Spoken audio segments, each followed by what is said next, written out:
perguntas a gente vai deixar aberto para vocês mandarem no chat do host. E depois das falas dos convidados, vocês já podem ir mandando para nós. E aí nós vamos separar em blocos de 3 perguntas. Antes de dar início à nossa mesa, nós queríamos compartilhar alguns dados que nós encontramos sobre os jornalistas negros nas redações. Segundo o INEP de 2016, os pretos e pardos representavam 40% dos estudantes matriculados em cursos de jornalismo autorizados pelo MEC. Além disso, de acordo com uma pesquisa da Diese de 2015, apenas 22% dos jornalistas com postos formais eram negros. Os salários pagos aos negros são, em média, 30% menores do que os rendimentos dos jornalistas brancos. Uma pesquisa do Grupo GEMA da Universidade Estadual do Rio de Janeiro mostrou que 68% dos colunistas dos principais veículos em circulação do país, entre eles o Globo, a Folha de São Paulo e o Estadão, são homens brancos. As mulheres brancas são por volta de 28%, os homens negros 2% e as mulheres negras não chegam nem a 2%. Somente 27% dos veículos que participaram da pesquisa Raça nas Redações da Enóis têm políticas voltadas para a promoção de diversidade racial. Estamos falando disso em um país onde o negro tem 74% mais risco de ser vítima de homicídio, onde a taxa de mortes de não negros diminui e a de negros só aumenta, principalmente da juventude. Agora a gente vai passar a fala para o professor Amailton.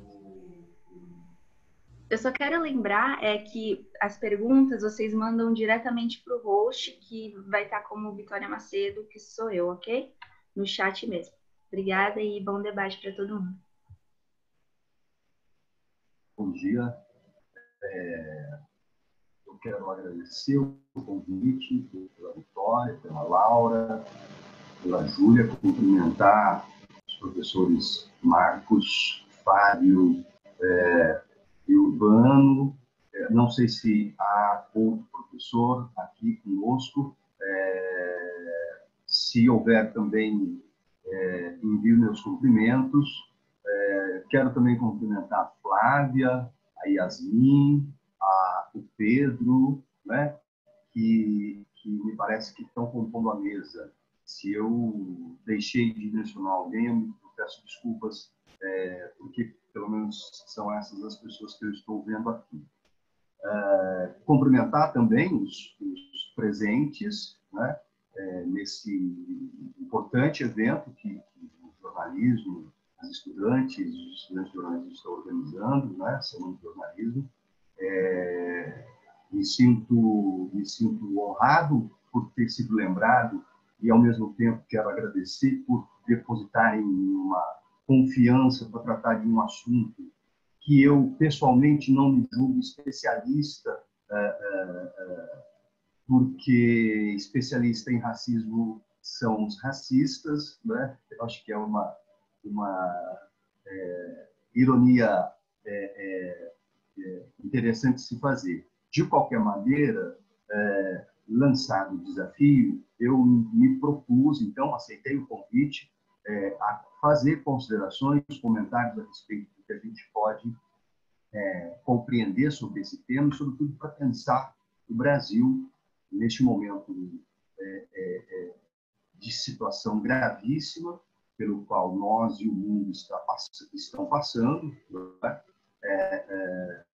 Que é esta questão, digamos assim, o que eu posso dizer de uma relativa catástrofe que não se fez com uma bomba, mas se fez com um vírus, né? Então, a gente está passando por esse momento, digamos assim, bastante desgastante em todos os sentidos, do econômico ao emocional, né?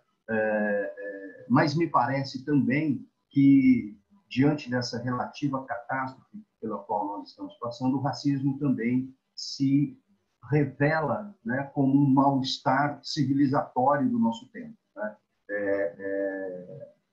As cenas degradantes, humilhantes, de absoluto desrespeito à dignidade humana, né, em relação aos corpos negros em escala global, né, seja Brasil, Estados Unidos, Europa, né, as cenas de degradação que diz respeito aos corpos de cor negra pelo mundo, né,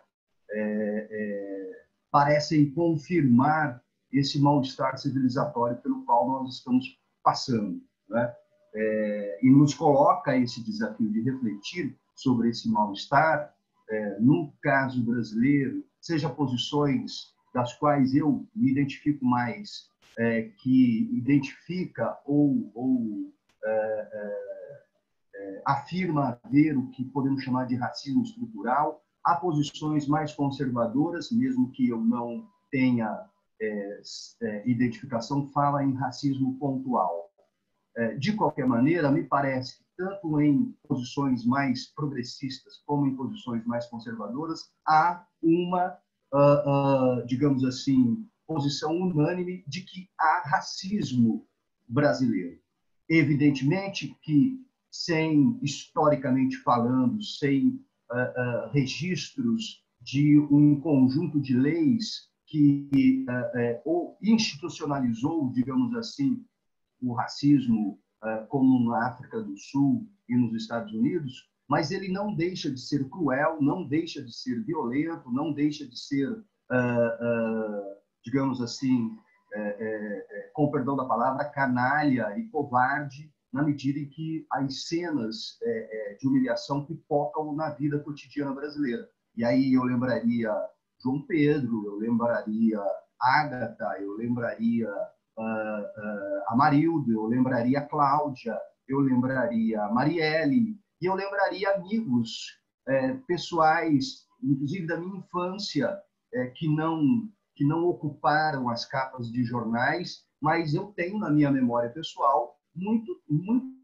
muitos amigos, né, que ficaram expostos, né, a esta forma de racismo que chamaríamos de fenotípico, né, que é o racismo brasileiro, diferente do americano, que é o racismo genotípico, aquele que se dá na separação do sangue. O nosso se dá na separação da cor. Então, quanto mais você se aproxima de aspecto no que tange a fisionomia, a negritude, esse processo de exclusão se afirma, se confirma na vida cotidiana. Nossas amigas Vitória, Laura e Júlia, inclusive, nos deram aqui alguns dados sobre, inclusive, a questão salarial, né? E que, portanto,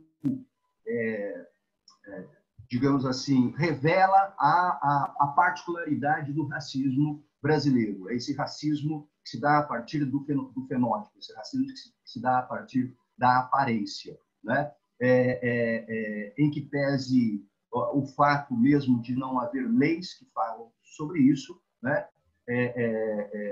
As cenas estão aí para confirmar este mal-estar.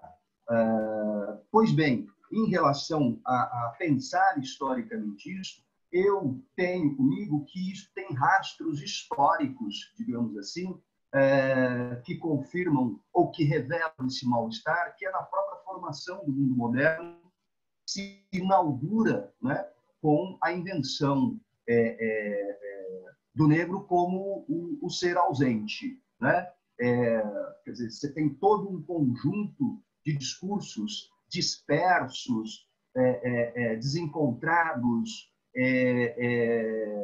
mas que, quando reunidos, né, a partir de uma análise mais refinada, digamos assim, você identifica como que essa invenção de África e negro na modernidade, ela guarda rastros históricos que parece confirmar esse mal-estar. Pensando particularmente o caso brasileiro, para eu não aqui abrir muito o debate, eu proporia duas experiências históricas que confirmam esse mal-estar em relação ao negro na modernidade, que é a escravidão e a questão urbana brasileira. Então, em linhas gerais, o que eu poderia dizer em relação a isso?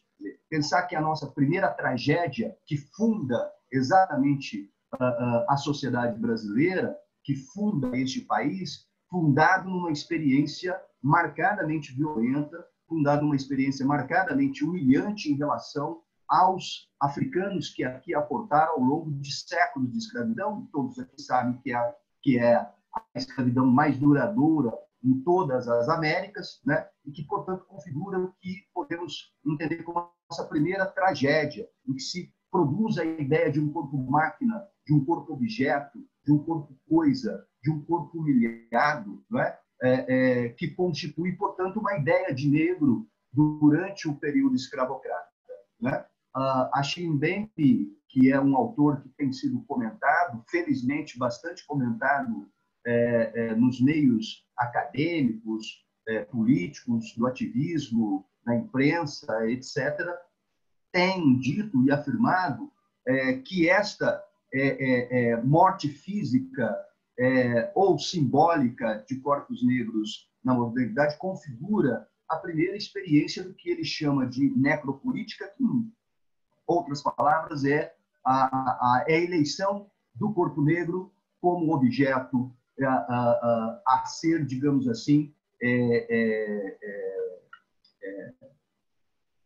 produzido uma ausência sobre ele. Pois bem, para Mbembe, as raízes do que entendemos como ideologias totalitárias, como ideologias extremistas, que a historiografia, digamos assim, mais convencional, vai atribuir às experiências que se puseram na história da Europa com o nazismo, o fascismo, as grandes guerras, campos de concentração e o Holocausto judaico.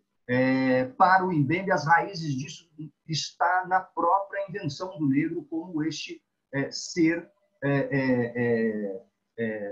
que não alcançou a civilização, né? Portanto, a escravidão, o colonialismo, bem como o apartheid, estas três experiências, digamos assim,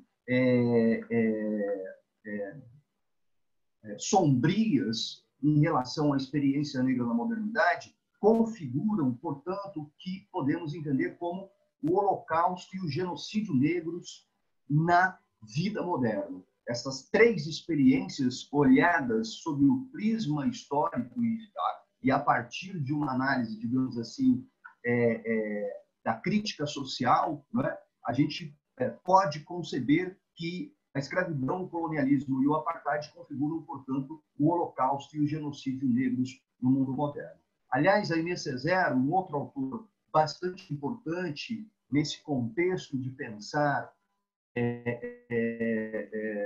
o colonialismo, o racismo, o apartheid, né, como experiências sombrias, já anunciava num livro clássico do Aimé Césaire, que foi um poeta político da Martinica, dizia que, aqui são minhas as palavras, não são a dele, estou fazendo uma espécie de interpretação, de que a África havia já conhecido Hitler antes mesmo de Hitler nascer, não é? Aliás, agora são palavras do Césaire, ele vai dizer que a Europa não perdoou Hitler, não pelo crime em si, mas porque Hitler, inclusive, colocou a vida europeia à beira do precipício, não é? Porque os métodos aplicados por Hitler, pelos nazistas, pela Alemanha nazista em relação àqueles que eles julgavam inferiores, eram os mesmos métodos aplicados aos corpos negros durante o colonialismo, o apartheid e a própria escravidão. Os métodos de tortura, os métodos de punição, os métodos de morte. A segunda tragédia brasileira, eu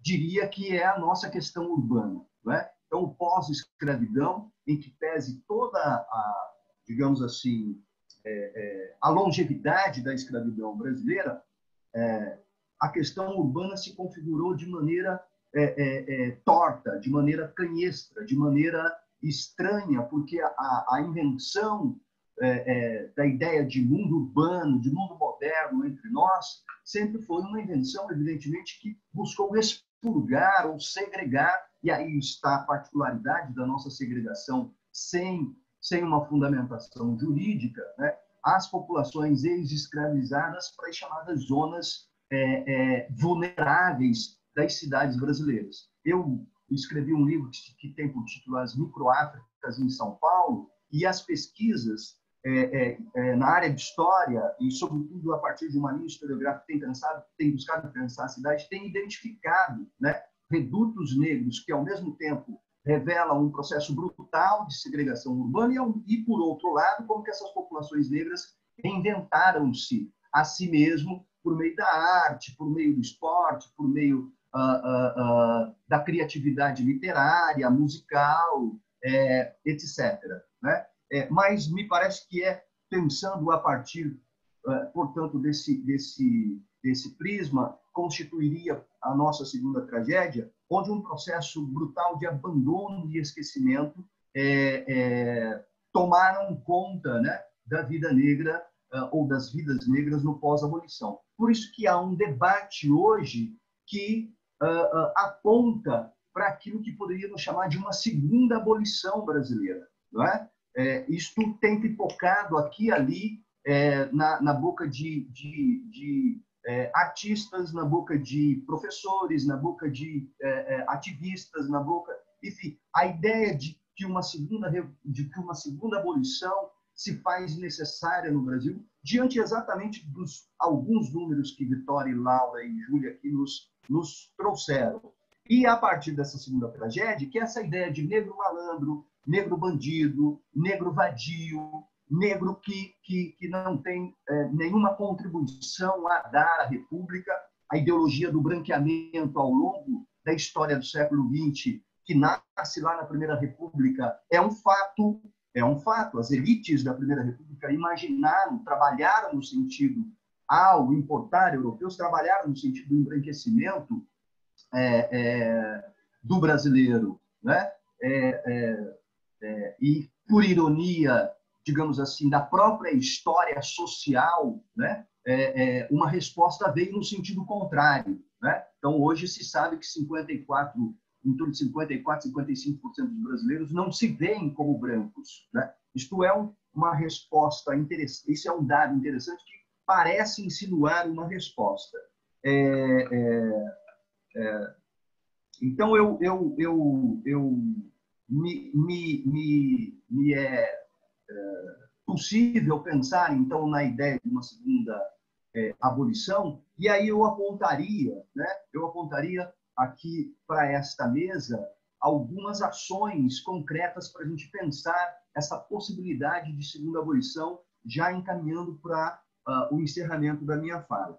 Do ponto de vista historiográfico, a questão da abolição nos faz pensar numa questão reparatória, né? Esse debate sobre reparação é algo que os americanos e os alemães fizeram para os judeus depois do Holocausto. Há aí muitos dados que revelam isso, de quantos milhares de dólares a Alemanha e os Estados Unidos enviaram para Israel. Seria justo pensar no processo de reparação que constituiria uma segunda abolição para a questão negra brasileira? Esta é uma pergunta, né? Na medida em que os povos negros no mundo sofreram, segundo determinadas perspectivas de análise historiográficas, um crime contra a humanidade. A terceira Conferência Mundial contra o Racismo, que ocorreu em Durban, em 2001, com a presença de países do mundo inteiro, inclusive o Brasil, os Estados Unidos, países europeus e os países africanos, assumiram compromissos, né? Essa terceira Conferência Mundial contra o Racismo foi organizada pela Unesco, né? em que representantes desses países, quando não chefes de Estado, estiveram presentes nessa conferência e assumiram compromissos. E o Brasil assumiu determinados compromissos depois dessa conferência, né? Porque a conclusão da conferência, a carta final da conferência, chegou à seguinte conclusão de que a escravidão e o colonialismo constituíram-se um crime contra a humanidade, né? E, portanto, quem sofreu este crime contra a humanidade foram os povos negros africanos e os povos negros nas Américas e na Europa. No Brasil, esse debate sobre reparação se divide em duas posições centrais, para ser mais objetivo e poder aqui não desrespeitar o tempo. Você tem aí toda uma, digamos assim, um acúmulo de reflexão, debate em torno dos diferentes movimentos negros brasileiros dos anos 70 e dos anos 80, e esse debate sobre reparação ele ganhou força no Brasil nos anos 90, né? Porque exatamente entendia-se que a escravidão foi um crime, entendia-se que as vidas negras no Brasil contemporâneo ainda herdavam, né, pesadamente os traumas da escravidão, né, e como que esses traumas se punham, se expressavam na vida cotidiana brasileira, se desdobrando exatamente no chamado racismo fenotípico. Você tem uma segunda posição que não desconsidera a gravidade da situação, mas afirma que, por sermos todos mestiços, não haveria a possibilidade de quem reparar. No entanto, os dados revelam, né, e as ações da instituição policial como uma instituição importante do Estado democrático de direito tem retirado a dignidade e a possibilidade, inclusive, dos direitos, de defesa dos direitos dos povos negros no Brasil, né? Então, a polícia sabe quem é negro, né? Quando os negros sofrem racismo, o racista sabe quem é negro. Então, a segunda posição vai no sentido de que há uma impossibilidade dessa reparação, mas você tem aí uma geração de historiadores que tem afirmado que, por se tratar de um crime contra a humanidade, como foi a escravidão e o próprio racismo, haveria, sim, formas dessa reparação que sugeria a segunda a abolição. O que e como reparar? Evidentemente que, do ponto de vista econômico, só para vocês terem uma ideia, o capital inicial do Santander foi com o dinheiro da escravidão. A família do Oswald de Andrade herdou uma fortuna acumulada com a escravidão, né? Para além do econômico, há aquilo que se pode chamar ou entender como reparação simbólica e material, ou seja, um ajuste de contas com a memória, né? Hoje estamos passando por um debate sobre por que estátuas de racistas, segregacionistas, escravagistas estão em pé quando outras memórias ficaram no silêncio, né? Então, há também um debate nessa direção de pensar a reparação simbólica e material. Uma outra linha de possibilidade de reparação sobre o que e como reparar estaria na área da educação. Portanto, cotas, né, seria uma maneira de pensar esse processo de segunda abolição. A promulgação da Lei 10.639, que obrigou a ensinar a história da África e afro-brasileira, seria uma outra forma de promover essa espécie de abolição do ponto de vista do conhecimento histórico, do direito a se conhecer a história da África, que não cabe aqui neste momento, deixou e continua deixando legados civilizatórios para toda a humanidade. Então, do ponto de vista de como que isto está se encaminhando, eu poderia citar dois marcos importantes, que foi a aprovação do Estatuto da Igualdade Racial em 2010 pela Câmara Federal dos Deputados, não é? E o convênio firmado entre a OAB e a Organização Popular pela Libertação do Povo Negro, que em 2016 firmaram uma parceria com os seguintes protocolos e objetivos: acusar o senhor de escravo como culpado por crime contra a humanidade, denunciar a família tradicional herdeira de fortuna da escravidão e levantar atuais herdeiros para que se promova um debate sobre a legitimidade ou não desta herança advinda da escravidão. Então, encaminhando um pouquinho aí a minha fala, eu, para além de pensar a questão do racismo, eu também quero propor para esta mesa pensarmos em possibilidades, mesmo que Algumas delas já são ações concretas, como cotas, ensino de África, etc., mas avançar, mesmo que utopicamente, também em processos outros de reparação. Obrigado, Laura. Obrigado, Júlia. Obrigado, Vitória. E estou aqui para a conversa depois. Tá bom? Agora vamos passar a palavra para a Flávia.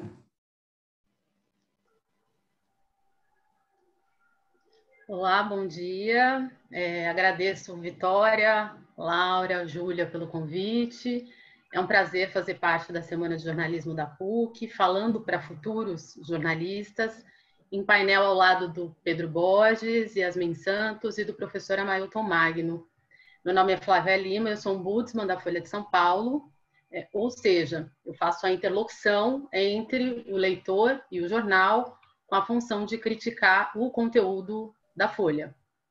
Bom, a abordagem do racismo na imprensa brasileira precisa contemplar, na minha avaliação, a percepção de que somos uma sociedade construída a partir de instituições e leis excludentes, ou seja, uma sociedade fundada sobre uma estrutura racista. E a imprensa, por ser um reflexo dessa sociedade, ela também é racista. A imagem que a imprensa continua fazendo do país é majoritariamente branca, dialogando, ainda que de modo inconsciente, com algo em que acreditavam alguns intelectuais no fim do século XIX, a ideia de que a miscigenação embranqueceria o país e o faria avançar no processo civilizatório. Pense na televisão que você assiste, nos sites que você acessa. Onde estão os negros? Historicamente, pretos e pardos passaram a maior parte do século XX confinados às páginas policiais dos jornais, com esses jornais e, sobretudo, a televisão, explorando a violência por meio de estereótipos e terminologia vulgar. Se os negros não estavam nas seções policiais, eles podiam ser encontrados também nas seções de esportes e cultura dos jornais. Não iam muito além disso. Na imprensa, de modo geral, o sujeito que é morto, e que geralmente é um jovem negro, ele não é nomeado, ele deixa de ser visto como jovem ou trabalhador, e ele tem os antecedentes criminais, se ele os tiver, ressaltados, como se fossem justificativas para o desfecho da situação. A mídia transformou o jovem negro no pivete. Além disso, nas páginas consideradas mais nobres dos jornais, como as páginas de política e de economia, a participação de pretos e pardos sempre foi algo excepcional. E só muito lentamente, assuntos como desigualdade social e econômica, as reformas do Estado, benefícios sociais e aspectos sanitários foram sendo conectados com o racismo subjacente a esses temas. Eu queria que vocês pensassem, quem faria um especial do Dia das Crianças sem crianças negras na capa? Quem, numa metodologia absolutamente inovadora e desconhecida, contaria os erros de uma jornalista negra para justificar as críticas feitas a ela e colocar em xeque a sua permanência à frente de um telejornal? Quem chamaria figuras negras clássicas que não têm uma postura antirracista para falar sobre racismo? A imprensa fez e faz tudo isso. O racismo opera o nosso cotidiano e naturaliza tudo. O que eu quero dizer com isso é que esse processo de naturalização do negro em determinados lugares e posições não aconteceria se não houvesse a participação direta dos veículos de comunicação. Isso foi feito de modo bastante eficaz, a ponto da imprensa perder a conexão com essa população negra, vista sempre como um outro, distante, carente de tudo, inclusive de inteligência e talentos diversos, e sem direitos. Ao mesmo tempo, para a imprensa brasileira, o racismo era algo que podia ser importante para explicar a sociedade americana, por exemplo, com as leis de segregação racial até metade do século XX, ou então para explicar a sociedade sul-africana do apartheid, nunca para explicar o Brasil. Não somos racistas, escreveu um executivo importante da Rede Globo em livro escrito no início dos anos 2000. Também no início daquela década, quando as discussões sobre a política de cotas se fortaleceram com os movimentos negros, na grande imprensa, de forma geral, eram poucos os artigos de pessoas negras defendendo as cotas, o que tornava a balança desigual para formar a opinião pública. A própria Folha de São Paulo se dizia, e ainda se diz, contra as cotas nos seus editoriais e chamava muita gente para defender essa posição nas colunas de opinião com constância. Ou seja, era um enfrentamento desigual. No entanto, os movimentos negros ganharam essa queda de braço, como sabemos, e acho que é possível dizer que se teve um assunto que mais recentemente conseguiu deslocar os negros das páginas policiais para o debate político, esse assunto foi a política de cotas, ainda que muitas vezes essa discussão tenha sido feita de modo mal contextualizado e que boa parte da própria imprensa tenha se colocado contra. Isso até que em maio de 2020, um homem negro americano acabou morto por um policial branco com requintes de crueldade. Após a morte de George Floyd, a imprensa brasileira foi provocada a cobrir o racismo no Brasil e se perguntar como ele funciona. A gente viu depois disso uma quantidade gigante de analistas sendo chamados para falar sobre racismo e pela primeira vez, talvez pela primeira vez, eu vi profissionais brancos que há muito tempo são os donos da palavra nas TVs e nos jornais sem saber muito o que dizer. Mas ainda há muito o que ser feito. Lá fora, por exemplo, nas grandes redações americanas, as discussões têm ocorrido e jornalistas negros estão exigindo alguns pontos aí desses grandes jornais, como o The New York Times, como, por exemplo, que eles abandonem de vez práticas racistas na cobertura jornalística e passem a chamar racismo pelo nome, o que ainda é muito difícil, tanto lá quanto aqui. Aqui no Brasil, um aspecto relevante e que Laura e Vitória chegaram a comentar é que há pouquíssimos negros produzindo conteúdo e decidindo os rumos das redações brasileiras. Vocês trouxeram, Laura e Vitória, trouxeram alguns números e sobre o Diese, por exemplo, e um levantamento ainda mais atualizado é ainda mais chocante. Os dados que eles me passaram por um texto que eu escrevi sobre o assunto indica que em 2018, pretos e pardos eram 13,5% dos jornalistas no mercado formal em São Paulo e ganhavam cerca de 30% menos, sendo que a população negra no estado gira em torno de 40% e no país somos 55%, 56% da população em geral.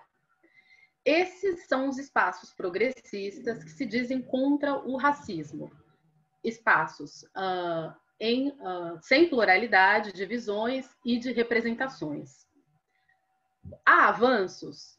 Sim, eu acredito que alguns. Né? O número de reportagens abordando a população negra, e aí nos diversos segmentos, vem crescendo. Ou seja, a cobertura vem se tornando maior. Além disso, a quantidade de colunistas pretos e pardos também hoje é maior na grande imprensa. A Folha de São Paulo, por exemplo, vem convidando cada vez mais pessoas negras para escrever, para dar opinião no jornal, que é super importante. E há também uma pressão relevante exercida pelas redes sociais que ajudam a cobrar e a pressionar por maior diversidade. Antes do episódio do George Floyd, o racismo ele ganhava atenção na imprensa em períodos muito específicos, como todos nós aqui sabemos. Um deles, a semana de 20 de novembro, a Semana da Consciência Negra. E é preciso que a gente perenize isso. A gente precisa se dar conta, e aí como futuros profissionais da área de comunicação também, que a imprensa foi construída por uma elite para debater os problemas que afligiam essa elite. Historicamente, não há exagero em dizer que a grande imprensa sempre refletiu os medos, os preconceitos e as preocupações dessa elite, ajudando a normalizar o quadro de graves desigualdades sociais, de gênero e raciais. A produção jornalística reflete e influencia a opinião pública e é uma fonte importante de formulação de políticas públicas. É por isso que ela precisa refletir uma gama ampliada de questões, ouvindo fontes diferentes e sendo feita por profissionais com experiências distintas, participando de todas as etapas da produção jornalística. Enfim, esse é o debate e é sobre isso que a gente tem que discutir.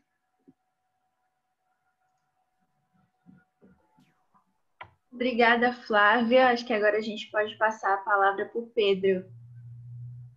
Certo. Gente, primeiro, bom dia. Obrigado aí pelo convite. Prazer imenso. Parabéns, Júlia, Laura, Vitória. Eu não me formei tem muito tempo. Eu me formei em jornalismo na Unesp, em Bauru.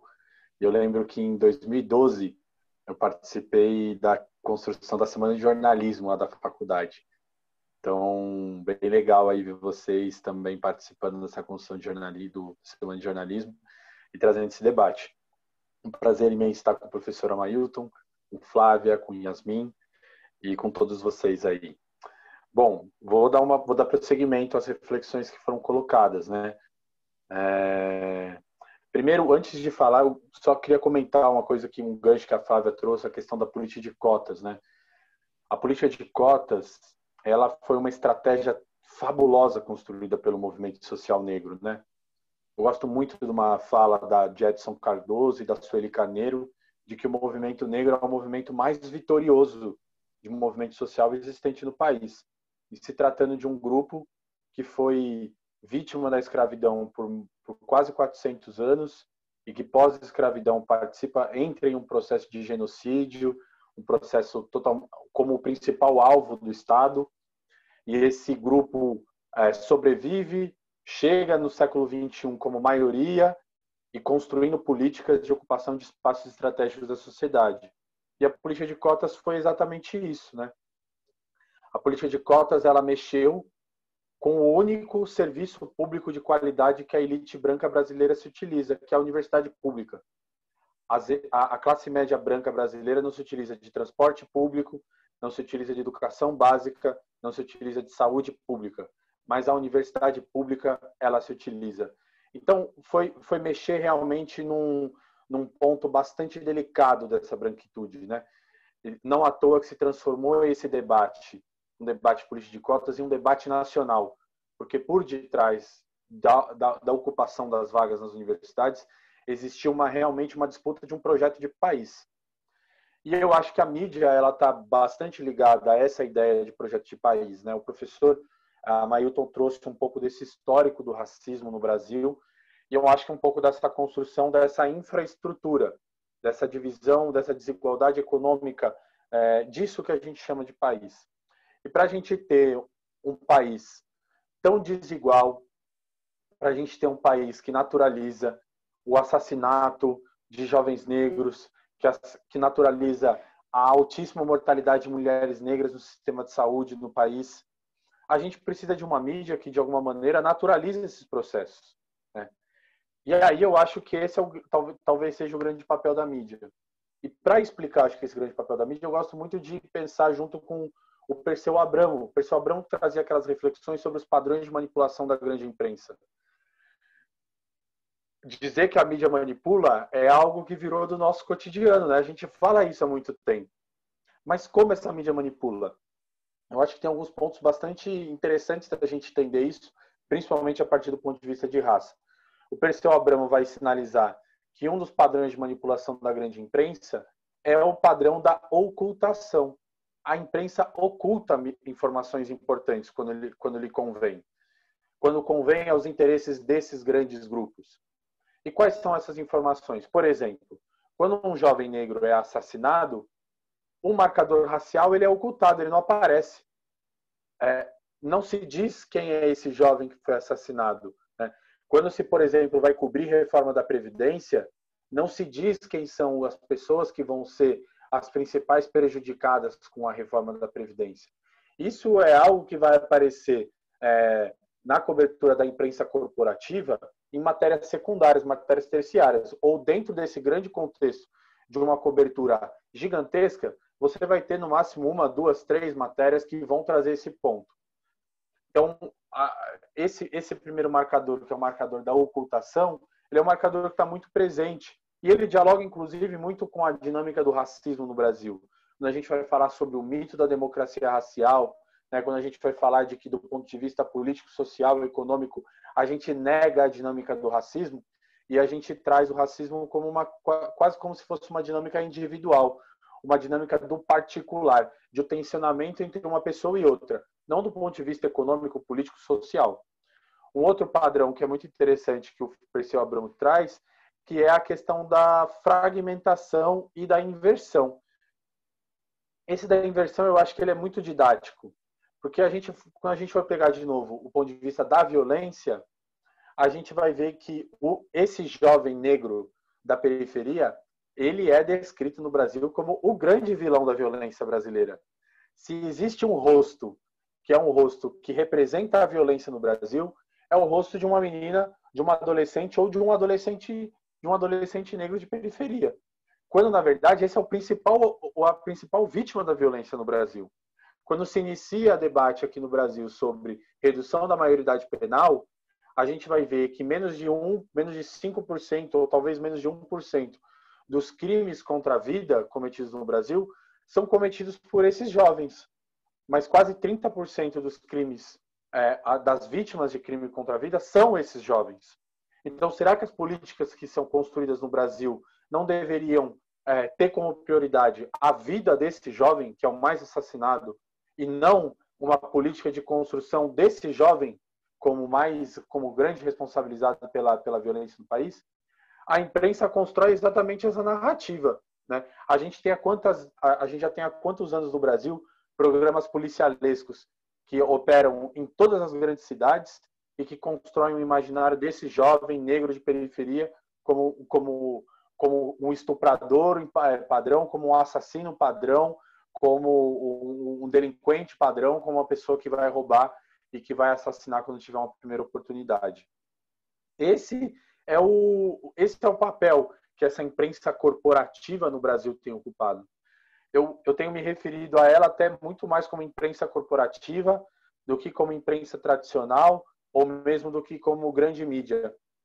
Porque eu acredito realmente que hoje, grande mídia, a gente pode também colocar como algumas dessas experiências de comunicação que são construídas por pessoas negras das periferias, ou mesmo como canais de mídia independente que têm um alcance significativo no Brasil, mas que de uma maneira conjunta também conseguem construir um alcance muito, muito potente. Porque também a nossa mídia, ela é também uma mídia muito tradicional, né? Então, se a gente for pensar na história da mídia no Brasil, que é uma história de uma mídia que se remonta de 1808, a gente vai ver que a mídia negra ela se remonta de 1833. Então, a gente também é uma mídia tradicional. A gente também está há muito tempo na pista.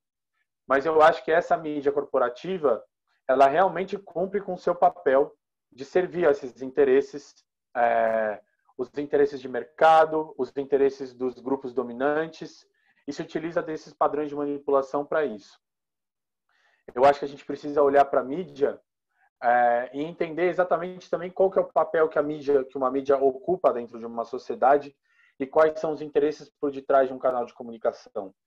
A gente sabe que a mídia não é, você fazer jornalismo não é se você é um empresário, não é o ramo mais rentável que você vai investir.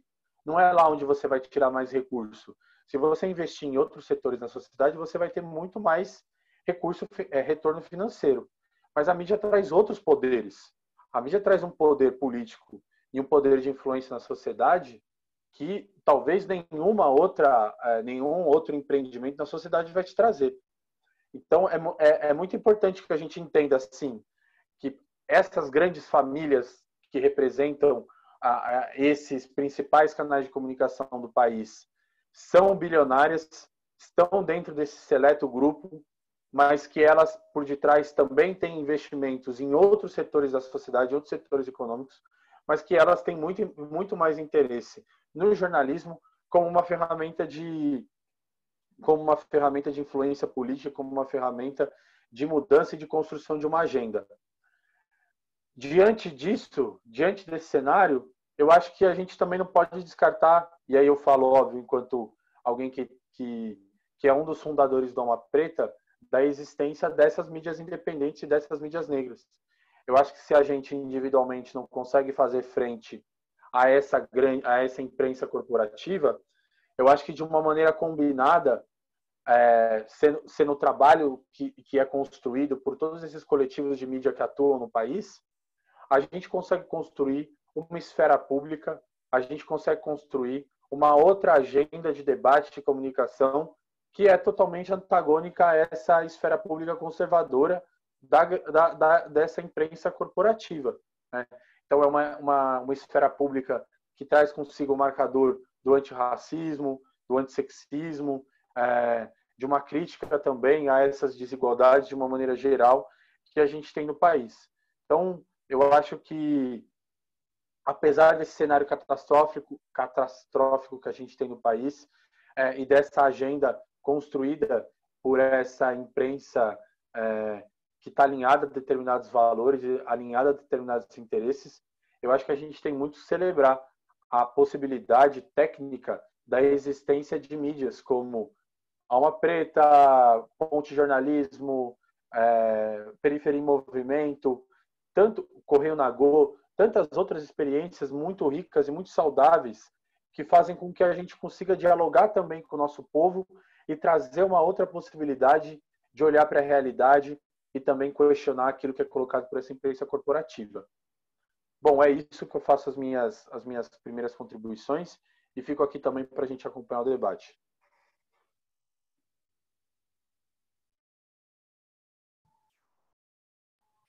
Bom, agora a gente passa para a Yasmin. Oi, pessoal, bom dia. Queria agradecer o convite, é um prazer estar aqui. Poder ouvir vocês e contribuir de alguma forma com esse debate. Eu preparei uma apresentação, percebi que eu, a pessoa mais atrapalhada, fui a única que preparei uma apresentação, então vou tentar não me embolar na hora de compartilhar aqui a tela. Só um instantinho. Deixa eu ver se eu consigo. Vocês estão vendo agora? Não sei, né? Eu nunca sei quando vocês estão vendo. Sim, tá aparecendo. Ah, então tá. Eu coloquei esse título de jornalismo ético, mas mais para frente acho que vocês vão entender por que eu estou falando de jornalismo ético e o combate ao racismo na imprensa brasileira. Eu vou começar partindo da minha pesquisa, que eu acho que é até uma coisa que eu consigo acrescentar de diferente já do que os meus outros colegas já falaram. E eu vou falar um pouco da perspectiva do jornalista, desse profissional negro dentro da redação. E aí, na minha pesquisa, o meu TCC, que eu defendi ano passado, eu analisei um universo de 47 jornalistas, em que eu entrevistei esses 47 jornalistas que têm entre 22 e 62 anos de idade, das regiões Nordeste, Centro-Oeste, Sudeste e Sul. E o motivo que me levou a essa pesquisa foi a minha primeira, até o momento, única experiência dentro de uma redação jornalística, que, para quem não sabe, eu trabalhei durante 2 anos e meio na revista Piauí, e fui contratada em março de 2018, saí agora no início de setembro, e eu fui a primeira mulher a ser contratada na revista, e o primeiro homem a ser contratado foi contratado 3 anos antes de mim, em 2015. Nós dois começamos como estagiários e chegamos até o posto de repórter júnior, repórter iniciante, e eu peguei as inquietações que eu tinha lá dentro, e eu comecei a infernizar outros jornalistas negros que faziam parte do meu círculo social. E aí eu conhecendo mais gente, ouvindo outras experiências, percebendo que o buraco era bem mais embaixo. Entre os 47 jornalistas que eu entrevistei, 23% disseram ter tido ao menos um chefe negro ao longo da carreira. Isso aqui é uma pesquisa mais qualitativa, eu estou mais analisando do que quantitativa. Acho que quantitativamente seguem mais as outras pesquisas, assim, para você analisar o cenário brasileiro de forma geral. Mas analisando esse meu pequeno universo, 23% disseram ter tido ao menos um chefe negro. E nenhum dos meus entrevistados relatou ter tido 3 ou mais chefes negros ao longo de toda a carreira. Para citar um dos exemplos, a jornalista mais velha que eu entrevistei, que tem 62 anos de idade, deve ter 63 hoje, mas na época tinha 62, ela me contou que ao longo de toda a sua carreira ela teve apenas um chefe negro. E isso não é novidade, né? Como a gente já falou, como meus colegas já falaram aqui. As redações sempre foram majoritariamente brancas. Hoje a gente tem até uma predominância de mulheres brancas, mas a figura majoritária do chefe ainda está centralizada nas mãos de homens brancos de meia idade, né? Que se chama de velha raposa, de vez em quando. Nesses ambientes que tem por primazia o diálogo, porque o jornalismo exige o exercício da escuta, Uma experiência diferente da maioria não costuma romper a bolha com tanta facilidade. Isso porque é o senso comum. O branco é universal e a branquitude, ela domina o princípio da universalidade. Aos negros foi relegado o lugar da alteridade, o lugar do outro, apesar de representarmos 56% da população brasileira. E a redação, como parte da nossa sociedade, não só reproduz o racismo internamente, como colabora para que ele tenha tanta força em nossa sociedade. E aí, internamente, eu cito esses dois dados. 55% dos meus entrevistados, mais da metade, já disseram ter sofrido racismo dentro da redação. E 63% experimentaram algum tipo de sofrimento psicológico. Uma das práticas mais eficazes do racismo é o silenciamento. E aqui eu trato silenciar não só sobre calar a voz, mas também sobre delimitar quando, como e sobre quais assuntos aquele grupo pode se pronunciar. Na minha pesquisa, 38% dos entrevistados disseram que já foram enquadrados como setoristas de negritude, como se só pudessem falar e escrever sobre questões raciais, questões relacionadas à negritude e ao racismo, e frequentemente se veem reduzidos a uma espécie de wikipretos, como se eles fossem os próprios porta-vozes do movimento negro brasileiro. E aqui não é um problema de pessoas negras, jornalistas negros pautarem racismo e falarem sobre isso, mas uma dinâmica em que isso acontece de cima para baixo. Não é uma escolha do repórter. Muitas vezes ele se vê, agora nesse momento em que a gente discute mais questões raciais, ele se vê dentro dessa situação em que ele não tem liberdade para poder decidir sobre o que ele quer falar. Se ele quer seguir uma carreira cobrindo economia, cobrindo política, cobrindo outras questões. E aí eu trago uns dados que até as meninas já trouxeram no início, que é o dado do GEMA, né, questionando mais uma vez onde estão os profissionais negros dentro das redações. Eles estão na base da pirâmide ou em lugares de poder?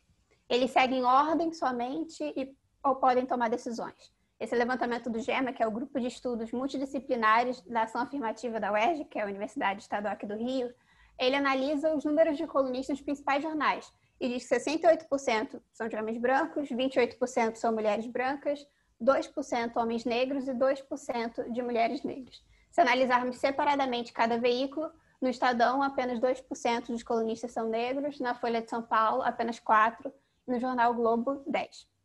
E disso surgem as respostas mais comuns à baixa representação. Veículos usam seus únicos jornalistas negros como escudo, para responder às críticas ao racismo midiático, as críticas pela falta de profissionais negros com esse ou aquele negro, ou essa é aquela cobertura, como a Flávia tinha dito, a cobertura do 20 de novembro, por exemplo, é insuficiente e exime o jornalismo de sua responsabilidade. Problemas estruturais exigem respostas estruturais. Se a imprensa brasileira pretende se engajar na luta antirracista, ou rever o seu modo de fazer jornalismo, ela precisa fazer isso de forma completa, precisa conhecer os seus funcionários, fazer um censo, analisar quais são as histórias que eles estão deixando de contar por não terem uma equipe diversa. É preciso conversar abertamente sobre isso com seus funcionários e colaboradores. Talvez estabelecer um manual de redação, um código de conduta, ou refletir sobre os termos que tem usado para se referir à população negra. Por exemplo, por que um jovem negro com 5 gramas de maconha, um jovem branco com 5 gramas de maconha, é um usuário, é um jovem, é um estudante, e um jovem negro com a mesma quantidade é considerado um traficante logo de cara. Escravo é uma palavra que ainda deve ser usada ou deve ser substituída por escravo. Existem discussões nesse sentido. E a imprensa deve estar atenta para tomar suas decisões, não só deixar passar. Eu acho que o primeiro ponto é entender que o racismo, como a Flávia também bem nomeou, é algo que precisa ser nomeado. E a gente, com a triste estatística de que a cada 23 minutos morre um jovem negro no país, não precisa esperar o assassinato de um jovem norte-americano para reconhecer a nossa realidade. Na cobertura do assassinato de George Floyd, foi uma das primeiras vezes em que eu vi a grande imprensa brasileira falar explicitamente a cor do jovem assassinado e a cor do policial, e afirmar sem sombra de dúvidas que aquilo se tratava de um caso de um caso de racismo. Agora, eu deixo algumas provocações, eu já estou encerrando a minha apresentação. Um dos principais passos na luta antirracista é aprender a escutar. Entender que a sua experiência não é universal. E aqui não é só sobre dor, sobre a perspectiva da falta, da ausência e da precariedade, que são temas que são relacionados à população negra. É também sobre construir novas possibilidades. E para isso, nós como jornalistas precisamos acompanhar profissionais negros da moda, do cinema, da música, das artes visuais, cientistas, arquitetos, jornalistas, sem a pretensão de que eles estejam ali apenas para servir, para ensinar sobre as questões raciais. É preciso que os profissionais negros de todas as áreas sejam ouvidos como profissionais brancos também são, como especialistas, como pessoas que produzem conhecimento de forma normal. Então, eu deixo aqui esse questionamento. Quem são os especialistas que vocês ouvem em entrevista? Os especialistas só são negros, só são chamados quando a pauta é racismo? Deixo mais uma provocação. O jornalista que cobre o Brasil precisa conhecer a história e as questões sociais do país. Racismo é algo que estrutura a nossa sociedade. Ele se manifesta na nossa arquitetura, quando pensamos os quartos claustrofóbicos de empregadas domésticas, se manifesta no acesso à saúde, quando pensamos nas taxas alarmantes de violência obstétrica contra mulheres negras, na educação, que historicamente foi negada à população negra. Não há como se entender o Brasil sem mergulhar nas questões raciais. Não há como querer construir um país melhor, um jornalismo mais responsável, sem se preocupar verdadeiramente com isso. Então, eu deixo esse questionamento. Quão bem informados nós estamos? Quão bem interessados nós estamos nessas questões? E agora, realmente, é o último slide. Jornalismo e direitos humanos, na minha perspectiva, da minha percepção, devem caminhar lado a lado. Está no nosso código de ética da profissão. E o jornalismo ético, já que está no nosso código de ética, é um jornalismo que preza pelos direitos humanos. É um dos nossos deveres mais importantes a informar. Não existe neutralidade ou imparcialidade no jornalismo ou em qualquer outra profissão. O jornalismo é feito de escolhas. E todas as escolhas que nós tomamos dentro dessa profissão precisam ter sempre em mente não só o respeito, mas a proteção dos direitos humanos. O combate às desigualdades e a todo e qualquer tipo de opressão. Está no nosso código de ética e é o mínimo. Isso, na minha perspectiva, não é sobre um jornalismo militante, um jornalismo ativista. Isso é sobre um jornalismo ético. E é isso, acho que é isso que eu queria falar.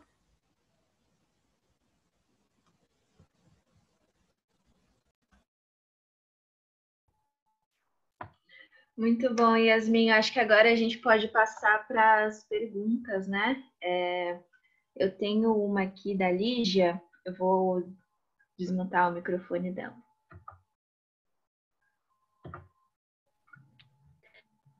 Opa, peraí. Tá todo mundo me ouvindo? Lígia? Sim. Tudo certo. Queria primeiro dar parabéns à mesa, todos os convidados e convidadas, todo mundo que organizou. Tá demais, papo super necessário. E eu queria perguntar para todo mundo mesmo, até que ponto, tipo, essa exposição de vídeos e imagens da população negra sendo violentada é produtivo na luta antirracista, porque particularmente, assim, eu sou uma mulher branca, mas eu posso dizer em partes pelo feminismo, e quando mulheres elas são mortas, estupradas, sempre a imagem que é exposta é da vítima. Então, tipo, ela fulana foi morta, não sei o que lá, e nunca é a exposição do cara que violentou. Ou no caso de racismo e violência contra a população negra, nunca é a pessoa que cometeu o ato, é sempre a exposição da vítima.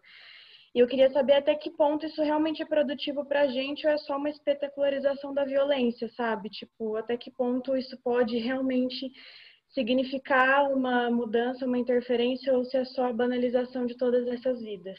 É isso. A gente vai fazer blocos de 3. Temos mais uma aqui da Natália. Eu vou desmontar um.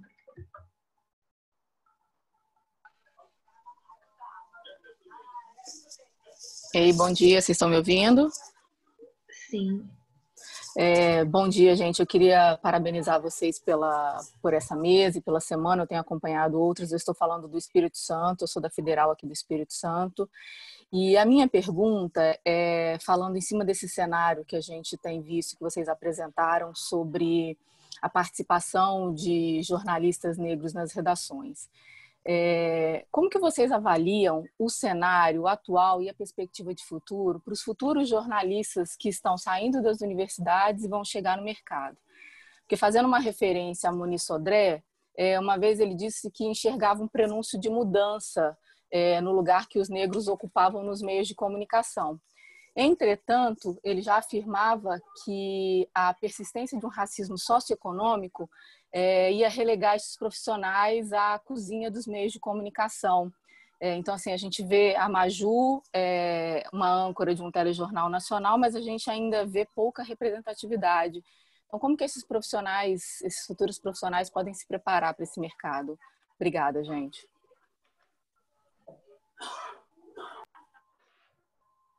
Bom, eu tenho uma pergunta aqui, acho que eu posso emendar, já que não tem alguma aqui, sobre a questão do programa de trainee do Magazine Luiza, que eu acho que levantou muito debate em relação a racismo reverso e cotas e tudo mais. Eu queria saber a posição de vocês sobre como é que a mídia cobre essa questão de cotas, ou até dar vazão ou não a esse debate sobre racismo reverso, porque a Folha, no editorial da Folha de segunda-feira, dia 21, teve até uma parte que fala que ainda tem umas restrições em relação à utilização de cotas nas universidades. O Pedro até chegou a comentar no início, né, o quão importante foi essa realização do movimento negro. Então, eu queria que vocês comentassem um pouco em relação a isso também.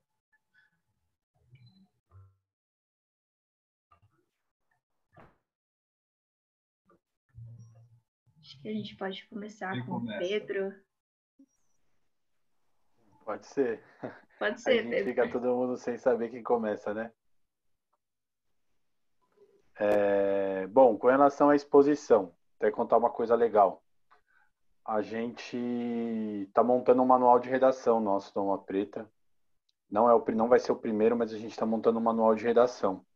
E no nosso manual de redação a gente tem debatido muito essas coisas. Sobre, por exemplo, a exposição ou não de fotos. Já tiveram algumas vezes em que a gente colocou fotos já. Mas a gente fez uma reflexão assim interna nossa. E há uma coisa que a gente vai colocar no nosso manual para não se colocar. Então, por exemplo, até a imagem no pescoço no George Floyd. Não acho que é uma imagem que precisa se colocar. Ou talvez você possa fazer até recorte, sabe, dessa imagem. Pegar, tipo, só cortar ali e pegar, por exemplo, só o policial branco. Mas você não mostrar a cena do cara no pescoço dele. Tem algumas imagens que eu acho que elas podem ser substituídas por uma ilustração, elas podem ser substituídas por um recorte da foto mesmo, por um trecho da foto. Então eu acho que essas são saídas muito mais interessantes, pelo menos minha opinião. Agora, com relação à ocupação do lugar do negro, né? Eu acho que a gente tem, sim, um movimento, como de uma maneira que a gente imagina logo que aconteceu no começo. Essas pessoas vão ocupar primeiro lugar de estagiário, depois vão ocupar um lugar, talvez ali de repórter, e depois de muito tensionamento a gente talvez comece a ter aqui no futuro alguns editores, algumas figuras. Mas eu acho que a dimensão do racismo, a gente não pode relegar ela só à representatividade. É fundamental que a gente tenha mais pessoas negras nesses espaços. Mas a gente precisa fazer, pelo menos no que nos cabe, uma disputa editorial desses lugares. É óbvio que tem companhias, que tem empresas que a gente pouco, por exemplo, consegue fazer uma disputa de qual que é o papel, de como ela entende o que é o jornalismo. Agora, tem algumas outras instituições em que essa disputa ela pode acontecer. Por exemplo, televisão e rádio. Televisão e rádio funcionam a partir de concessões públicas. Então, elas têm que prestar um serviço público. Você não vai mudar a linha editorial da Folha de São Paulo. E a Folha de São Paulo não vai deixar de ser, por exemplo, um canal de comunicação liberal pró-mercado. A Folha de São Paulo não vai deixar de ser isso. E eu também não estou dizendo que a Globo vai deixar. Mas você consegue, por exemplo, incidir muito mais num canal de televisão, como tem vários movimentos por democratização da mídia fazem, para que você consiga ter um trabalho diferente em canais de rádio, de TV, Porque é isso, são, no final das contas, concessões públicas que são dadas a esses espaços. Porque vai chegar um momento em que a gente pode ter, por exemplo, também uma construção de um cenário de jornalistas negros em canais também conservadores que vão estar reproduzindo o racismo. E aí a gente vai fazer como? A gente não pode ser tão facilmente desarmado pela representatividade. A representatividade é muito importante, mas ela não é tudo. E eu acho que, assim, porque eu acredito muito na esperança de que, junto dessa representatividade, vem a política junto. Né? É o trabalho um pouco que se faz pegando a questão das cotas. Você vai ter jovens negros que vão entrar na universidade. Mas qual que é a cabeça que esses jovens vão entrar e como é que eles vão sair da universidade? Eles vão sair pensando que nem os jovens brancos que entram na universidade pública, com dinheiro público, e entram e querem construir carreira e, com desculpa a palavra, foda-se o retorno que vão dar para a sociedade. Esses nossos jovens que entram nas universidades, o movimento tem que trabalhar em cima e tem que falar, você está aqui não porque você é bom. Você não pode abraçar o discurso da meritocracia. Você está aqui por conta de uma construção histórica de um movimento social. Então, você tem que dar um retorno para a sociedade, em especial para esse grupo, para a população negra. Eu acho que assim, isso que eu penso talvez não seja um consenso, acredito que não. Mas por ter essa ligação, acho que da Alma Preta muito próxima, também ao movimento negro, e por ter também participado dentro de universidade disso, eu me preocupo muito com essas coisas, sabe? Dentro dessa dinâmica da representatividade. Porque talvez a gente comece a ter no jornalismo alguns Fernando Holliday, alguns Sérgio Camargos. E aí, como é que fica a crítica a essa pessoa? Porque se a gente parar só na representatividade, a gente vai ter muito problema.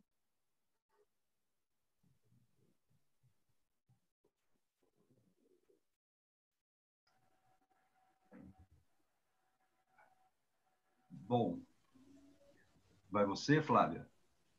Sim, pode ser. Enfim, eu tenho uma memória péssima, mas vou recobrar aqui a primeira pergunta, que é sobre a espetacularização da violência contra o negro. Bom, eu acho que a gente primeiro precisa reconhecer essa violência. Claro que ela não precisa ser explícita, mas eu acho que a gente precisa entender que ela existe de alguma forma, né? Reconhecê-la. E nem isso a gente fazia muito bem.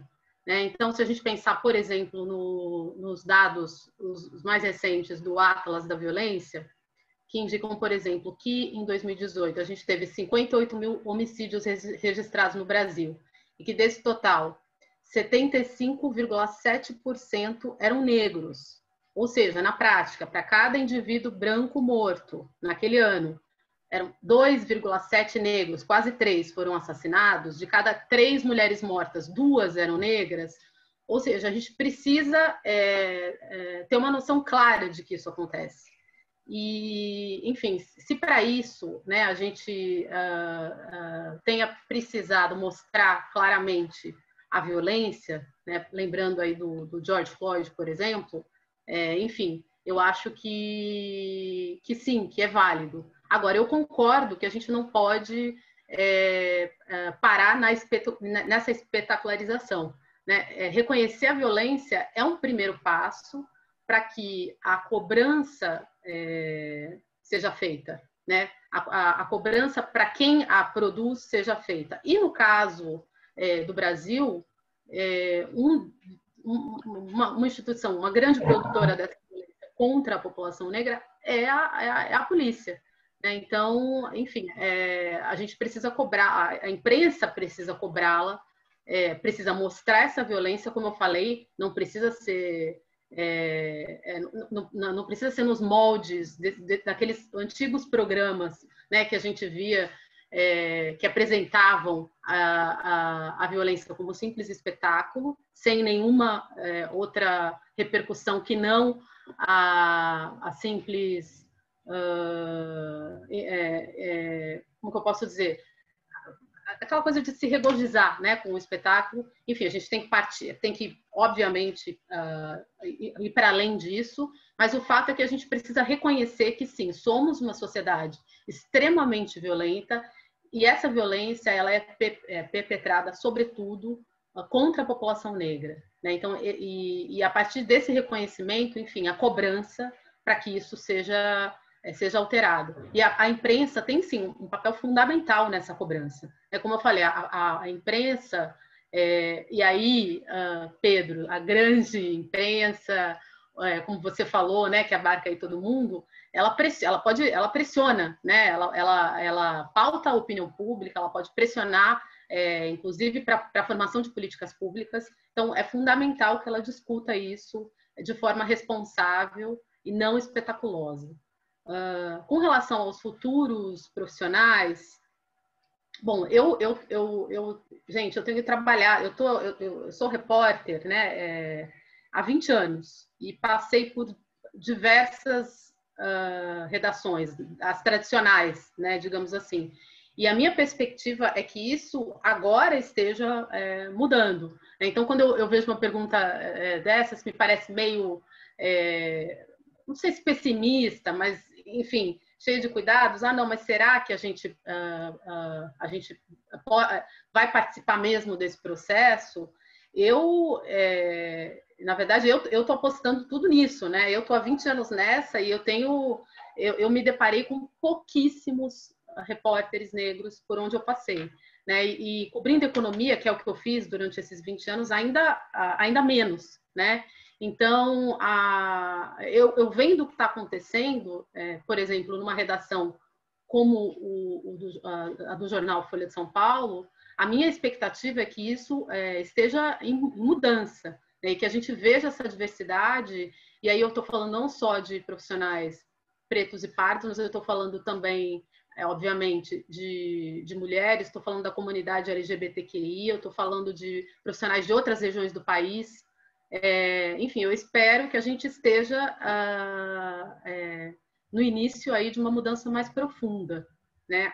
Com relação à política de cotas, para terminar, como vocês lembraram, a Folha fez sim um editorial em que ela ainda se coloca contra as cotas nas universidades públicas, né? Porque ela prefere falar de cotas sociais, enfim, dourar um pouco a pílula. Mas acho que o que é mais importante é que o jornal hoje tem colunistas, né? Como, por exemplo, o professor da FGV, o Thiago Amparo, que tem liberdade para criticar essa visão, né? Então, isso é importante. Quer dizer, lá no editorial, o jornal continua preso àquela velha percepção, né, da realidade, mas ele tem colunistas que, nas suas páginas, pode se colocar contra a posição do próprio jornal. Isso é importante. Isso sem falar na própria ombudsman, né? Eu mesma já critiquei esse tipo de posição algumas vezes nas minhas colunas, né? Nas colunas que eu escrevo aos domingos. E, para terminar, além dos colunistas, quer dizer, o jornal também publicou uma entrevista, por exemplo, com a presidente do conselho da Magazine Luiza, a Luísa Trajano, se dizendo preparada preparada, inclusive, juridicamente para defender a posição da empresa. Então, assim, tudo isso é importante. Obviamente que é uma situação muito complexa, a gente ainda está muito no começo, mas eu acho que mudanças importantes estão aí ocorrendo e elas precisam ser reconhecidas. Acho que é isso.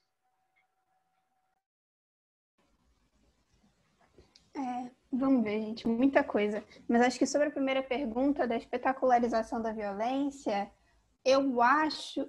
Tem outra questão que é complicada, porque muitas dessas imagens, às vezes, não são divulgadas primeiramente pela imprensa. Às vezes, elas já estão viralizando na internet.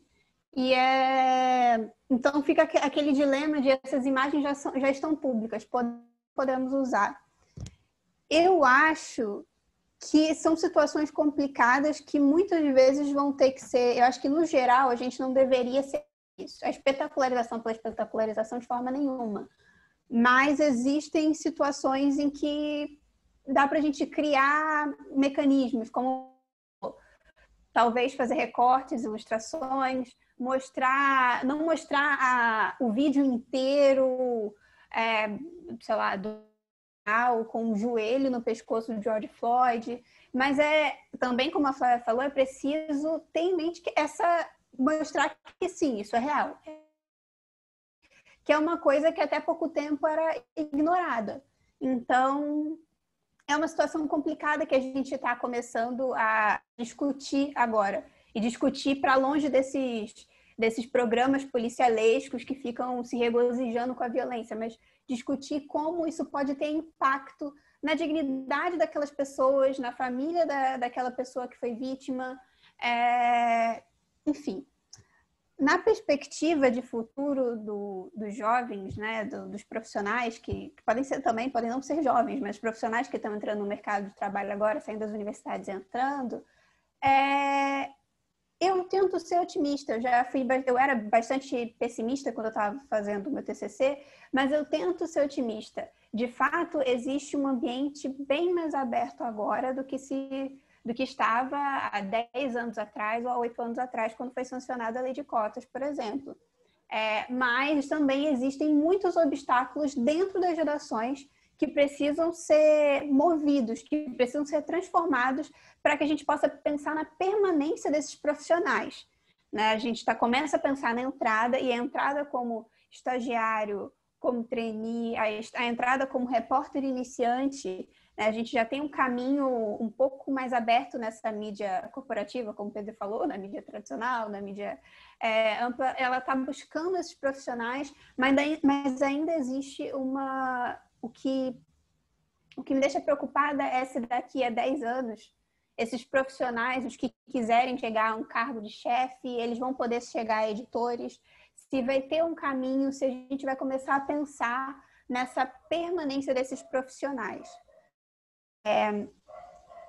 E sobre a questão do Magazine Luiza, a Vitória, acho que foi a Vitória, tinha pedido o meu posicionamento, eu sou abertamente a favor, e acho que a gente não tinha nem que estar... Para mim, a questão das políticas de ações afirmativas é uma questão que já foi discutida e que já está dada. Eu sei que a discussão vem e volta, mas a gente acaba caindo uma coisa que me incomodou, por exemplo, lendo o editorial da Folha, e isso é muito importante que a Flávia falou. O jornal se posiciona dessa forma, mas ele não proíbe que os seus colunistas possam se posicionar de outra forma e tem um espaço para ter um posicionamento diferente.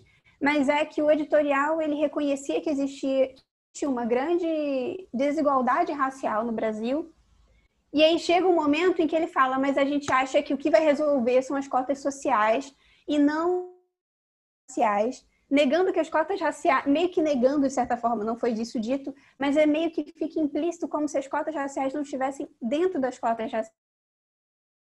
As cotas raciais, quem estudou em escola pública e tem baixa renda, enfim, tem uma questão muito complicada nisso, porque é uma política que está aí há 8 anos e que a população brasileira parece saber pouco como funciona. A gente acaba caindo em umas armadilhas muito facilmente. Então, não sei, acho que era isso que eu tinha pensado em falar.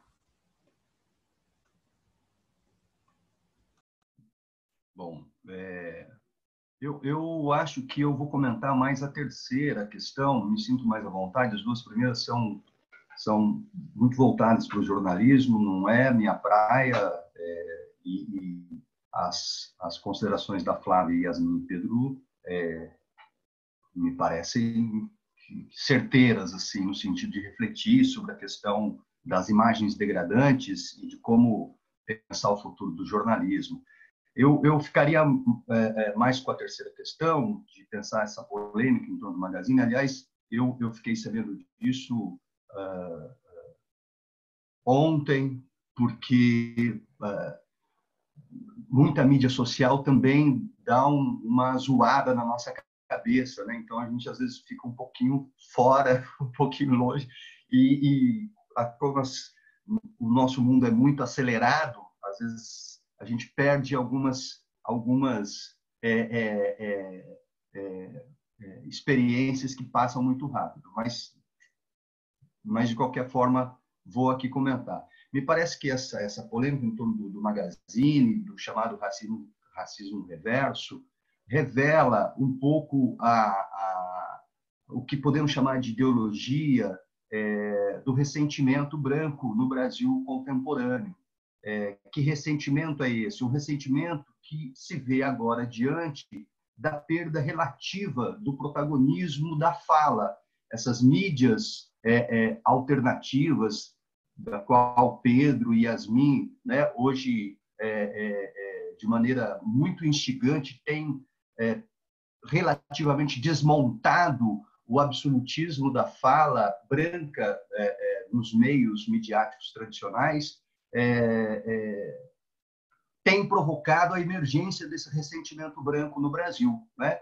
Que está muito calcado naquilo que a Cida Bento chama de pacto narcísico da branquitude. Branquitude é um termo que um intelectual negro brasileiro, nos anos 50, hoje está muito presente esse debate na sociedade brasileira, mas é um termo que esse intelectual negro brasileiro que se chamava Guerreiro Ramos já havia posto no debate da sociologia brasileira nos anos 50, que é exatamente esse ressentimento, mas lá nos anos 50 ele falava de uma certa patologia branca em relação ao negro, né, diante da brutal invisibilidade e exclusão social negra. Ele falava dessa patologia, dessa espécie de doença branca no Brasil, quase que incurável.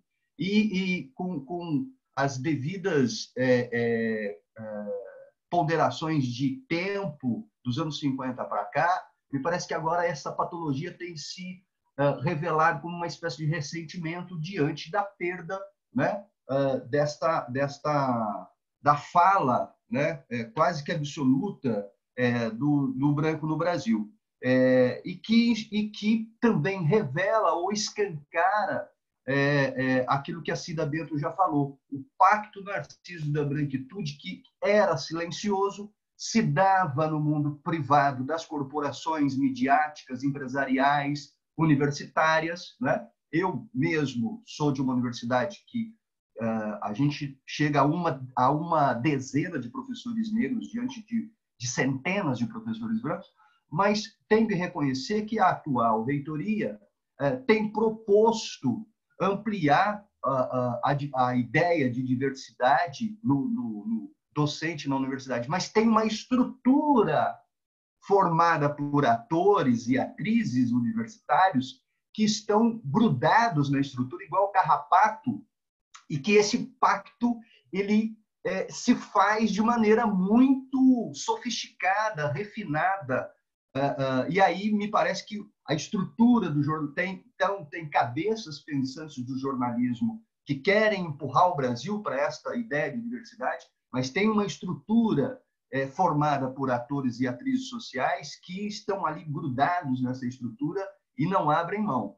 E cada vez mais que este pacto ele é escancarado no debate público, essa gritaria vem à tona, né? Então, me parece que agora o caso da Magazine Luiza é um pouco desse sentido. Mesmo que a Sueli Carneiro tenha feito uma análise escatológica, dizendo que o PUS vai sair sem parar, né? Essa imagem escatológica da Sueli é muito interessante para pensar como que esse pacto narcísico ele foi revelado, ele foi escancarado, e o ressentimento tem vindo à tona. E deve-se levar também em consideração a saída do armário da direita brasileira, tá certo? A direita brasileira que está lá no seu extremo ideológico neste momento, né, tem produzido essa gritaria em relação a estas políticas em torno de raça, gênero, sexualidade, que está posto no nosso tempo, que não é uma exclusividade brasileira, isso está no mundo. Exatamente, professor. Vamos abrir agora para o próximo bloco, temos algumas perguntas aqui, tem uma do Rafael Felipe, deixa eu abrir só o microfone dele para ele poder fazer a pergunta.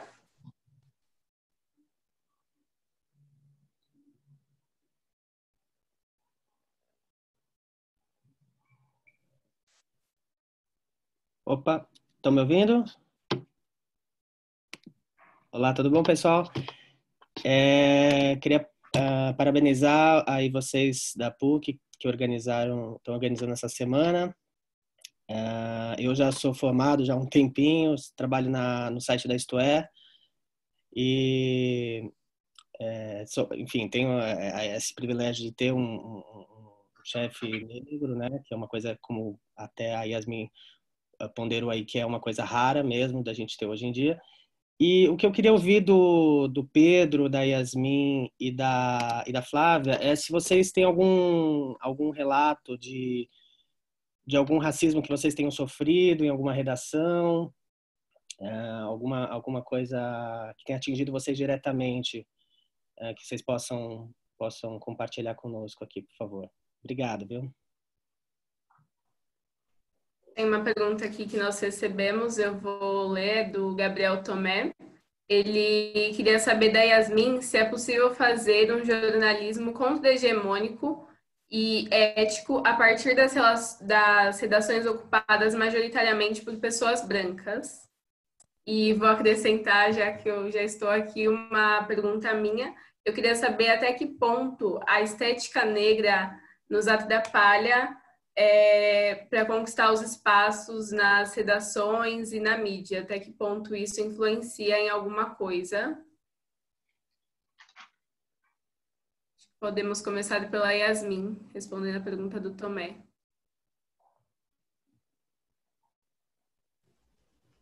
Peraí, deixa eu ver se eu entendi direito. Jornalismo contra-hegemônico é respeitar esse princípio ético que eu falei como redação majoritariamente branca. É isso, né? É a ideia, mais ou menos. Isso. Como é que a gente conquista esses espaços? Tem como mudar isso?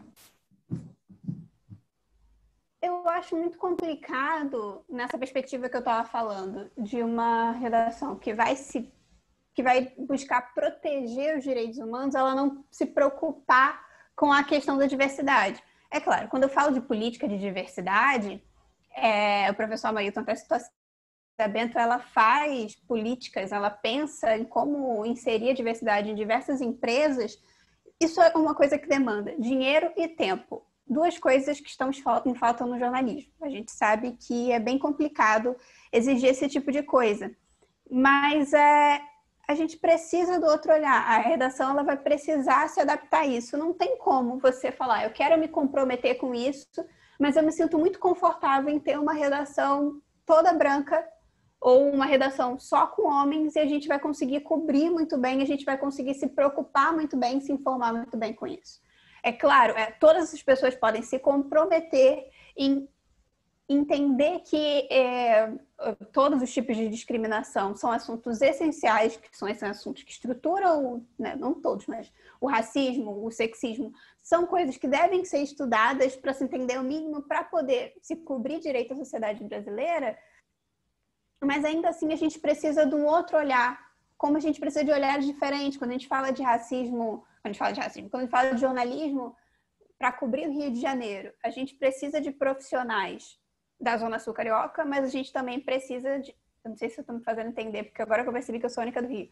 Mas a gente precisa de profissionais de diversas áreas da cidade, para que a gente possa cobrir no máximo possível, entender as particularidades daquela cidade, as particularidades de determinados bairros e periferias. A gente precisa entender isso. As pessoas costumam entender quando a gente fala dessa forma de realidades geográficas diferentes, mas elas não conseguem entender muito sobre essa perspectiva de que mulheres têm experiências diferentes de homens, pessoas negras têm experiências diferentes de pessoas brancas, e que isso pode ser importante para acrescentar dentro do debate do jornalismo.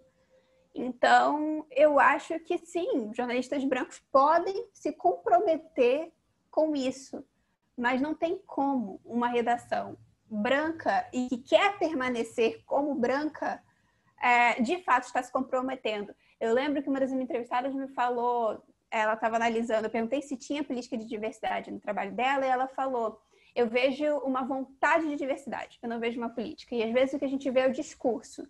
Então, o discurso é muito importante, mas a gente precisa pensar em ações. Então, acho que dá para você ter esse primeiro comprometimento e pensar naquela primeira naqueles profissionais que você tem ali, que podem ser todos brancos, mas a gente precisa pensar em um momento em que pessoas negras vão ter que chegar ali e ter o seu espaço. Não só ser a cota e preencher um espaço para dizer que tem profissionais negros, mas ter espaço para poder permanecer e criar e contribuir para o debate dentro daquela empresa. A Laura falou de outra questão que é sobre a estética negra, né? Eu imagino que ela esteja falando das tranças,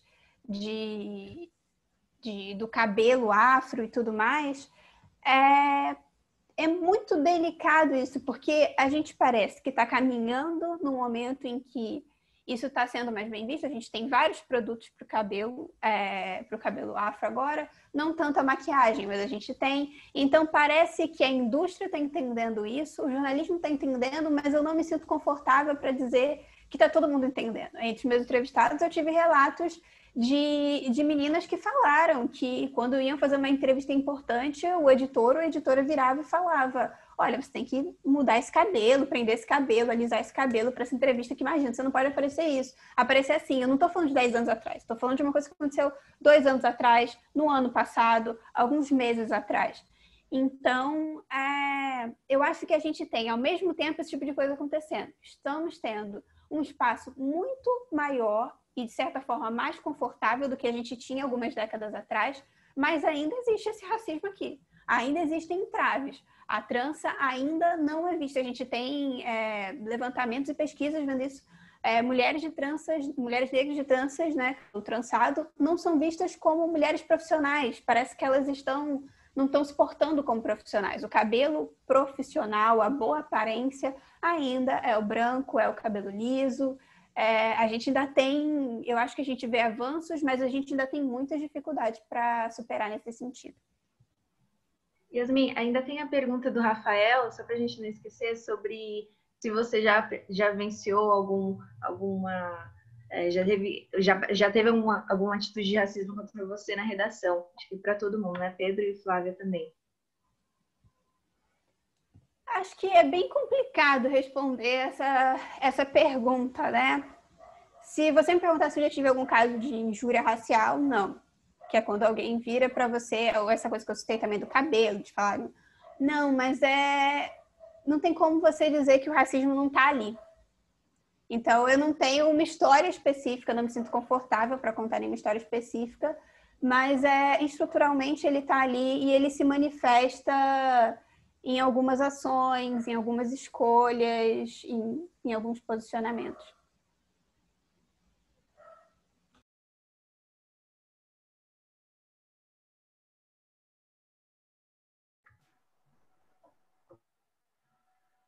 Flávia, você quer ir? Quer que eu vá?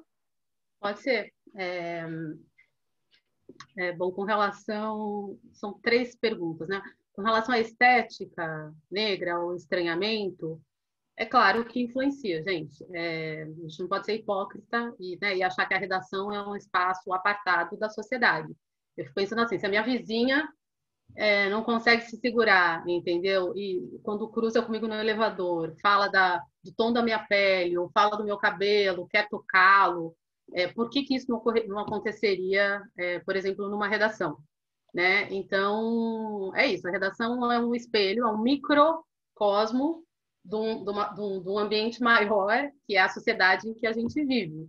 Então, ali todos os problemas que a gente encontra na sociedade, a gente também encontra numa redação, ainda que eles sejam menos explícitos, né? Ou, enfim, ocorram que a dinâmica seja diferente. Há sim um estranhamento a uma mulher, ou mesmo um homem, com um cabelo maior, um cabelo crespo maior, ou pode ser considerado cabelo maltratado, ou então se você vai com uma roupa, enfim, que é diferente, ou um brinco. Já me perguntaram, por exemplo, mas por que você usa esses brincos grandes? Ou um brinco diferente? Enfim, tudo isso é uma forma da pessoa reconhecer que você é diferente, mais do que isso, que você é minoria naquele lugar. Né? Então, ela aponta o que ela considera que não é igual a ela, que é diferente, que é o outro, ela vai apontar aquilo e vai ver aquilo como diferente. Isso acontece numa redação e acontece com as fontes também. Por exemplo, eu cobri a minha vida toda economia, né? Então, o meu relacionamento com as fontes sempre, né? foram pessoas do mercado financeiro, pessoas de instituições, de bancos, mesmo de universidades, e pessoas pouco acostumadas a lidar com pessoas negras fora daqueles lugares em que eles estão acostumados a encontrá-las. Então, ainda, e aí já partindo para a segunda pergunta, ainda que o racismo não seja explícito, ou que ele não ocorra, por exemplo, como a Yasmin falou, uma injúria racial, há sempre um estranhamento. Quem é essa pessoa? Por que ela trabalha num lugar como esse? Né? Como que isso foi acontecer? Então, esse estranhamento sempre acontece. Eu nem gosto muito de falar de casos particulares, mas eu rebato a questão, por exemplo. Você já ouviu piadas racistas nas redações onde você trabalha? Né? Você já ouviu comentários depreciativos com relação às pessoas negras? Certamente já ouviu. Então, você sabe que essas pessoas já passaram, né, por esse tipo de situação. Se não é explícita, é aquele racismo que é chamado de recreativo. Né? A pessoa não me afeta diretamente, mas eu já ouvi comentários, eu já ouvi piadas horrorosas, enfim, já passei por todo tipo de situação constrangedora, né? E para além desse racismo recreativo, há o racismo, como que eu posso dizer, silencioso, a solidão de você ser único na maioria dos lugares em que você está, na maioria dos lugares que você frequenta, nas amizades que você faz. Enfim, existe sim essa solidão e é um fato e é algo que precisa ser mudado. Eu não sei, tinha uma terceira pergunta, talvez, mas eu não me lembro. É isso. Vamos ser amigos, então, Flávia. Para sair da solidão. Pois é. Bom, gente, começando por essa das situações de racismo, né, injúria, às vezes, eu tenho até também um pouco de cuidado assim com relação a essa própria pergunta e a expectativa da própria resposta, né? Eu acho que a discriminação racial ela tá aí, a gente sabe disso e a gente está denunciando, mas é isso, não sei também, eu também não vejo tanto sentido de compartilhar situações de dor, sabe? Situações em que a gente tenha passado por problemas e situações constrangedoras por conta disso. Óbvio que elas acontecem e elas fazem parte. Hoje, felizmente, a gente trabalha numa equipe que é todo mundo preto, né? Então, isso daí é uma coisa que faz parte do passado. A gente já não passa mais por esse tipo de situação. Mas óbvio que quando a gente vai, por exemplo, fazer uma reunião com um parceiro, rola um estranhamento. E da minha parte, até pegando já na parte da estética, eu gosto de ir para incomodar mesmo, assim, nos lugares onde eu vou. Então eu gosto de ir, tipo, mano, com o black lá em cima, com uma camiseta de um time de várzea, porque os caras vão fazer o quê comigo? Vão me mandar embora? Não vão me mandar embora, vão me encher o saco. Eu não tenho que também dar muita satisfação para esse pessoal, entendeu? Então, do jeito que, até nessas conversas que a gente vai fazer, eu me sinto muito à vontade. Eu sei que, por exemplo, uma pessoa que tem uma relação ali de funcionário com aquele lugar não vai poder falar. Mas eu já fui fazer várias reuniões já dentro do UOL, que no meio da reunião foi colocado um negócio que não foi legal, eu já cortei ali mesmo já, entendeu? Já deixei o chefe ali já numa situação constrangedora, porque o cara já estava me colocando numa situação constrangedora, entendeu? Então, assim, a gente chega com a nossa estética e a gente chega com esse nosso jeito e isso gera muito, muito incômodo. Tipo, mano, o que esses pretinhos aí estão achando que pode chegar de cabeça erguida, chegar do jeito que eles querem e ainda não vai levar desaforo para casa e ainda vai falar de igual, vai olhar no olho. Então, essa estética política nossa, ela também vem associada com essa nossa situação que a gente tem mesmo, de uma possibilidade de uma, sei lá, não sei se é essa palavra, mas de uma independência mesmo deles, sabe? Então, a gente chega, conversa assim, e isso gera um incômodo, assim, muito grande, muito, muito grande mesmo, assim, de você falar, se colocar, falar dessa maneira. Acho que gera branco, quando eu acho que vê a gente se colocando também assim, estamos no mesmo degrau aqui, estamos falando no olho, um do outro. Isso gera bastante incômodo, ainda mais porque a gente traz consigo toda essa estética. E com relação à diversidade, a nossa equipe, mesmo sendo toda preta, ela é muito diversa, porque a gente é muito diverso. Então, obviamente que existem na equipe mulheres, homens, pessoas LGBTs, pessoas heteronormativas, mas, para além disso, a nossa redação é muito diversa. Então, tem pessoa que gosta de samba, tem pessoa que gosta de hip hop, tem pessoa que gosta de música clássica, tem pessoa que gosta de falar de economia, tem pessoa que gosta de cobrir tema ligado à saúde, meio ambiente. Então, eu acho que essa própria diversidade também, também a gente não pode ser visto como um blocão. Como, precisamos da diversidade, precisamos colocar os pretos lá, os pretos pensar tudo igual. Não, a gente pensa muito diferente. Tem uma diversidade, tem uma riqueza muito grande entre a gente, né? Que eu acho que isso faz com que uma redação seja bastante rica e faça com que essa cobertura, esse jornalismo, ele também se transforme mais rico.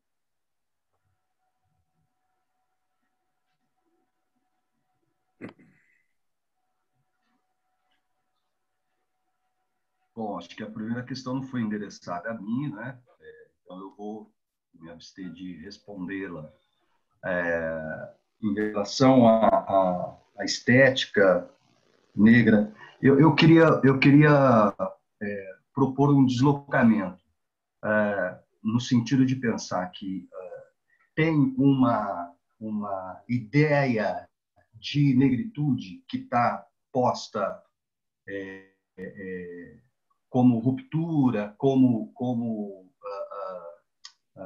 afirmação de identidade, e que me parece muito promissora, e é por aí mesmo. No entanto, eu acho que a gente... E aí eu não estou pensando estéticas dentro da redação de jornal apenas, tá, Laura? Como eu não... Então, eu estou pensando mais amplamente, pensando sociedade brasileira. No entanto, é fundamental a gente pensar em não produzir uma imagem, digamos assim, idealizada, idílica da negritude, né? A negritude é multifacetada, é muito heterogênea, né? Então, eu vou dar um exemplo muito prático e concreto.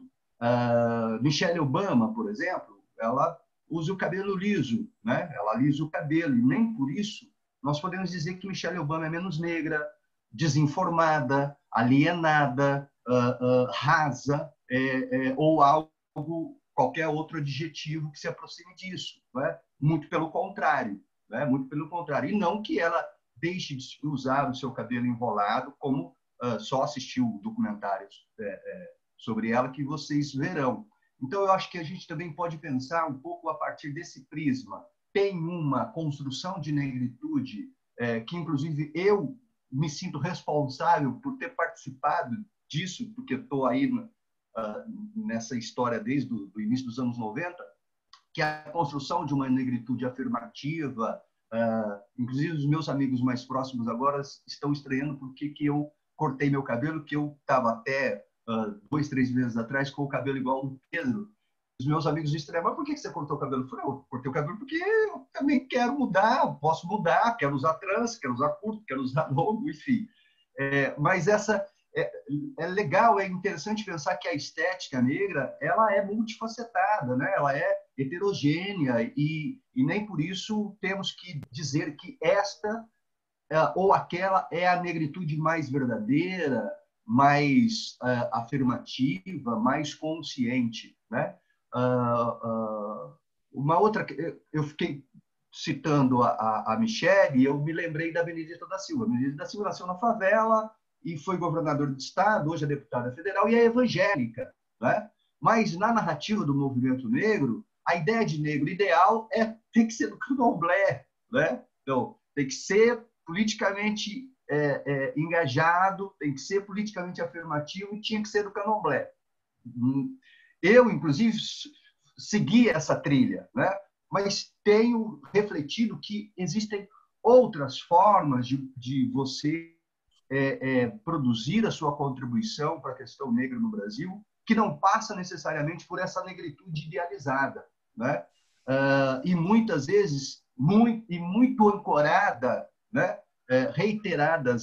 Reiteradamente na estética negra norte-americana, né? Que é uma estética negra, né? É uma das estéticas negras que estão postas aí, em que pese toda a contribuição do movimento negro americano e tal, nós não podemos esquecer que a maior população negra do hemisfério ocidental, com exceção da Nigéria, somos nós, né?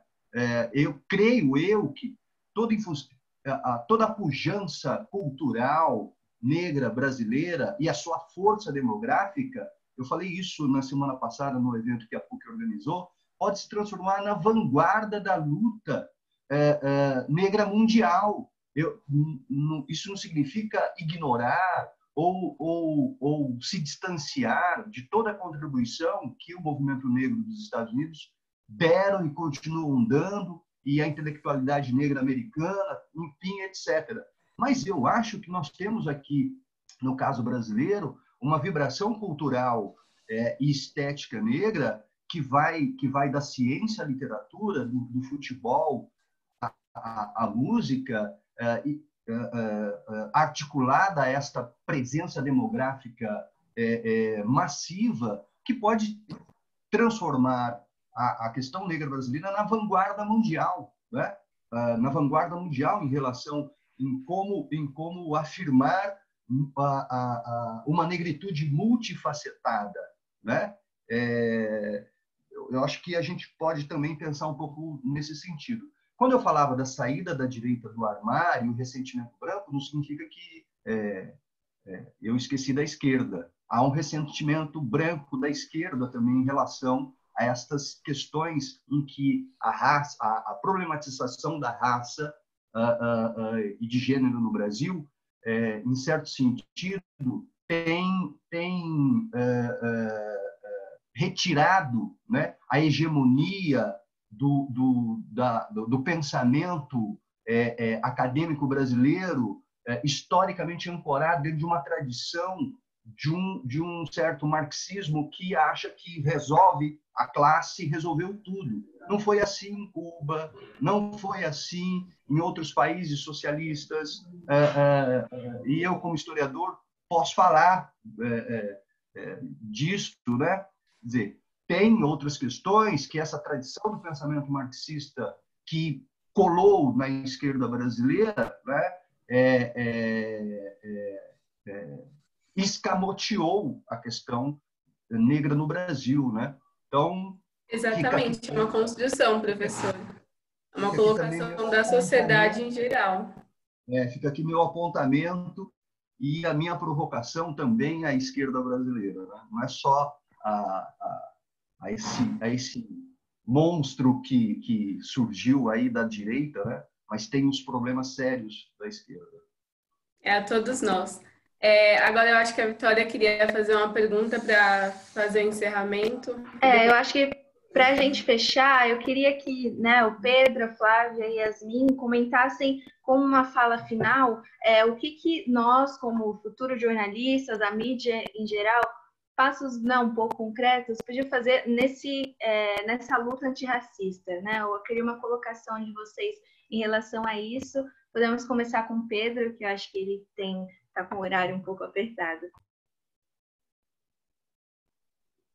Gente, obrigado aí. Obrigado pelo debate, obrigado por conversar aí com vocês, obrigado pelo convite.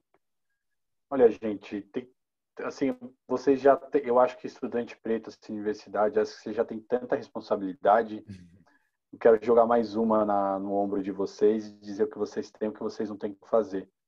Eu acho que vocês já estão fazendo coisas maravilhosas. Acho que essa semana de jornalismo que vocês estão fazendo é sensacional. Se eu pudesse falar uma coisa, eu acho que é jamais perder a noção de coletividade, a noção histórica do nosso papel. Entender que a gente que vocês vão ocupar lugares, que espero que vocês consigam um espaço legal na profissão e que a gente nunca pense nessas possibilidades como eu consegui, eu mereci. É óbvio que tem isso também, mas que a gente consiga trazer de que estamos avançando porque estamos avançando enquanto grupo, porque existe política que foi construída para isso. É isso, muito obrigado. Gente, eu vou precisar sair porque eu já estou com uma outra coisa, meio-dia. E a coisa está tudo assim agora, né? Uma em cima da outra. Então eu fico mais um pouquinho e já saio, tá bem? Então eu me despeço de você. Um abração, Pedro. Um abraço, gente. Tá ótimo. Vamos passar agora a palavra para a Flávia.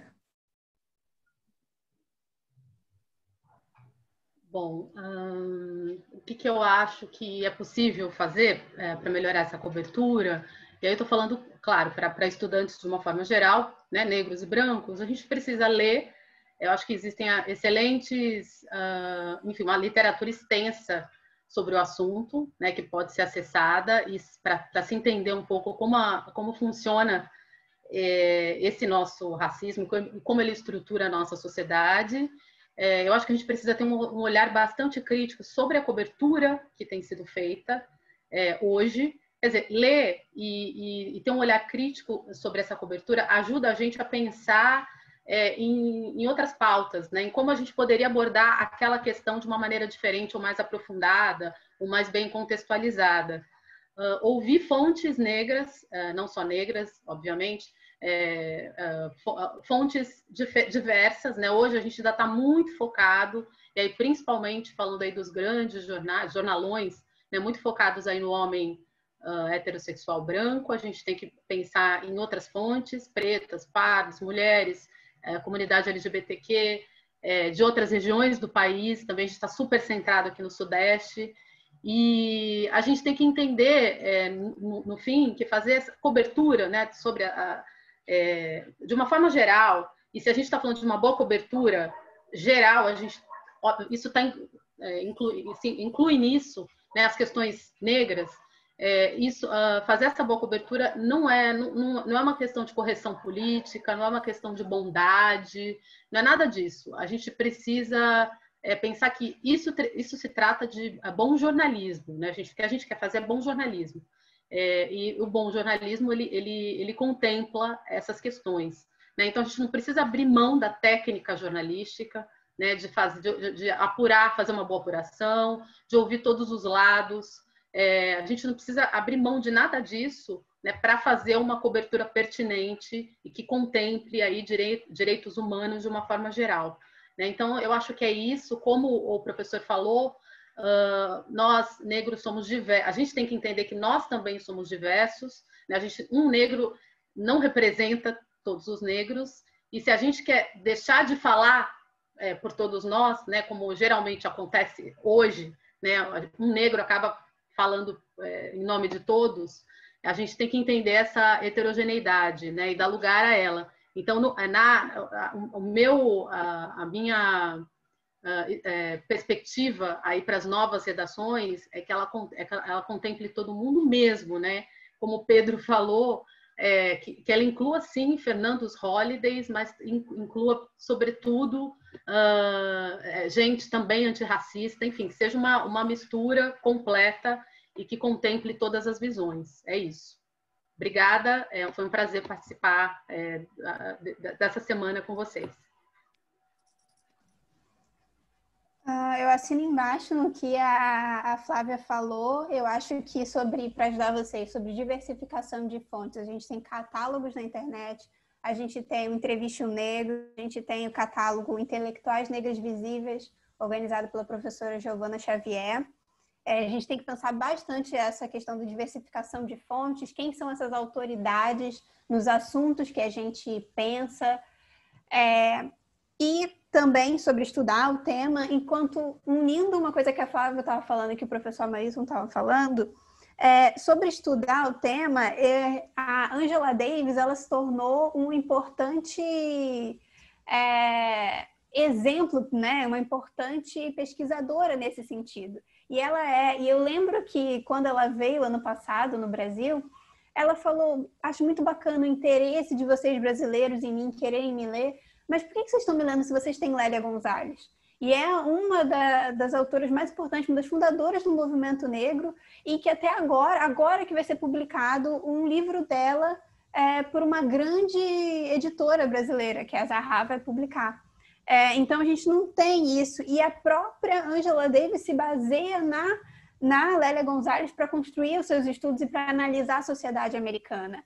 A própria Patricia Hill Collins, que é um dos grandes nomes do feminismo negro, se baseia na Lélia Gonzalez para poder construir seus estudos. A gente tem uma potencialidade aqui, na nossa produção de intelectualidade negra, que é relegada, que é negada, que a gente não imagina e que a gente precisa parar e dar valor e realmente ler sobre isso, para entender essa sociedade.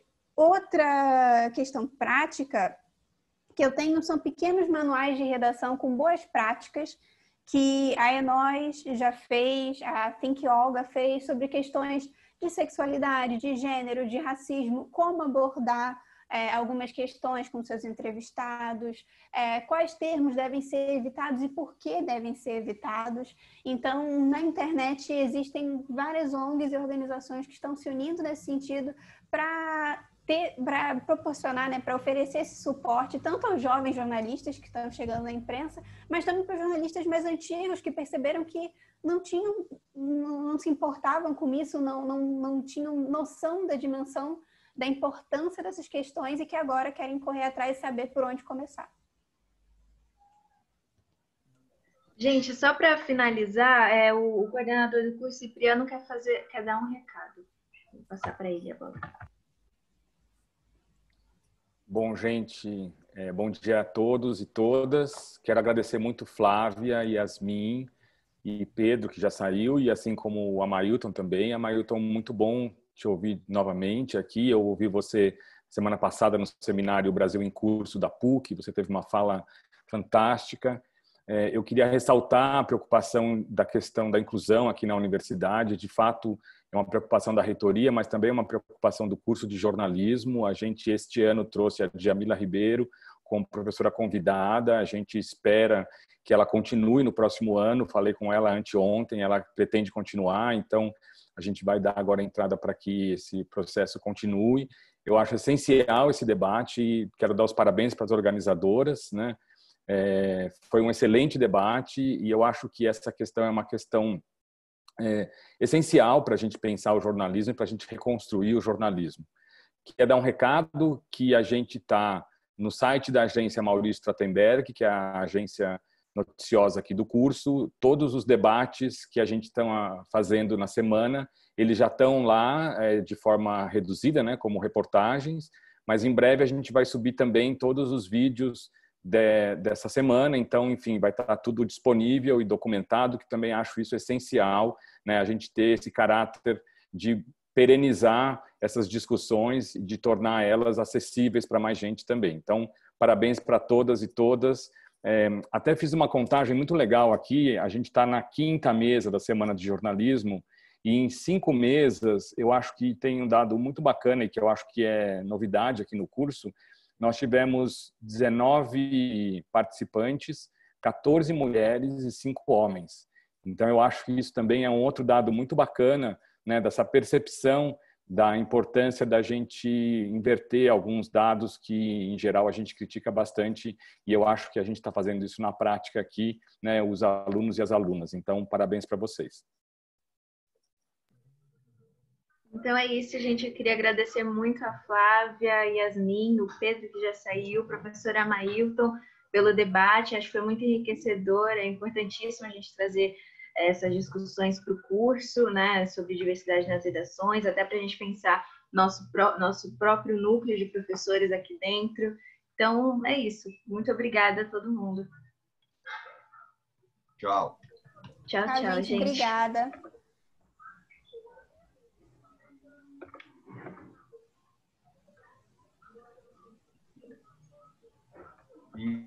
Yasmin e Flávia, a gente pode trocar contato? Pode. Eu tenho até uma questão para te perguntar sobre que você lançou aí numa das suas perguntas que eu quero pesquisar. Se vocês quiserem, eu faço esse intermédio, assim, tipo, faço um contato de outro. Bacana. Tá bom? Pode fazer. Combinado. Beijo para vocês, um abração, Fábio, Tchau, Laura, Júlia, Vitória, Flávia e Yasmin. Tchau, tchau. Obrigada. A todos. Obrigada, gente. Obrigada, Valeu. gente.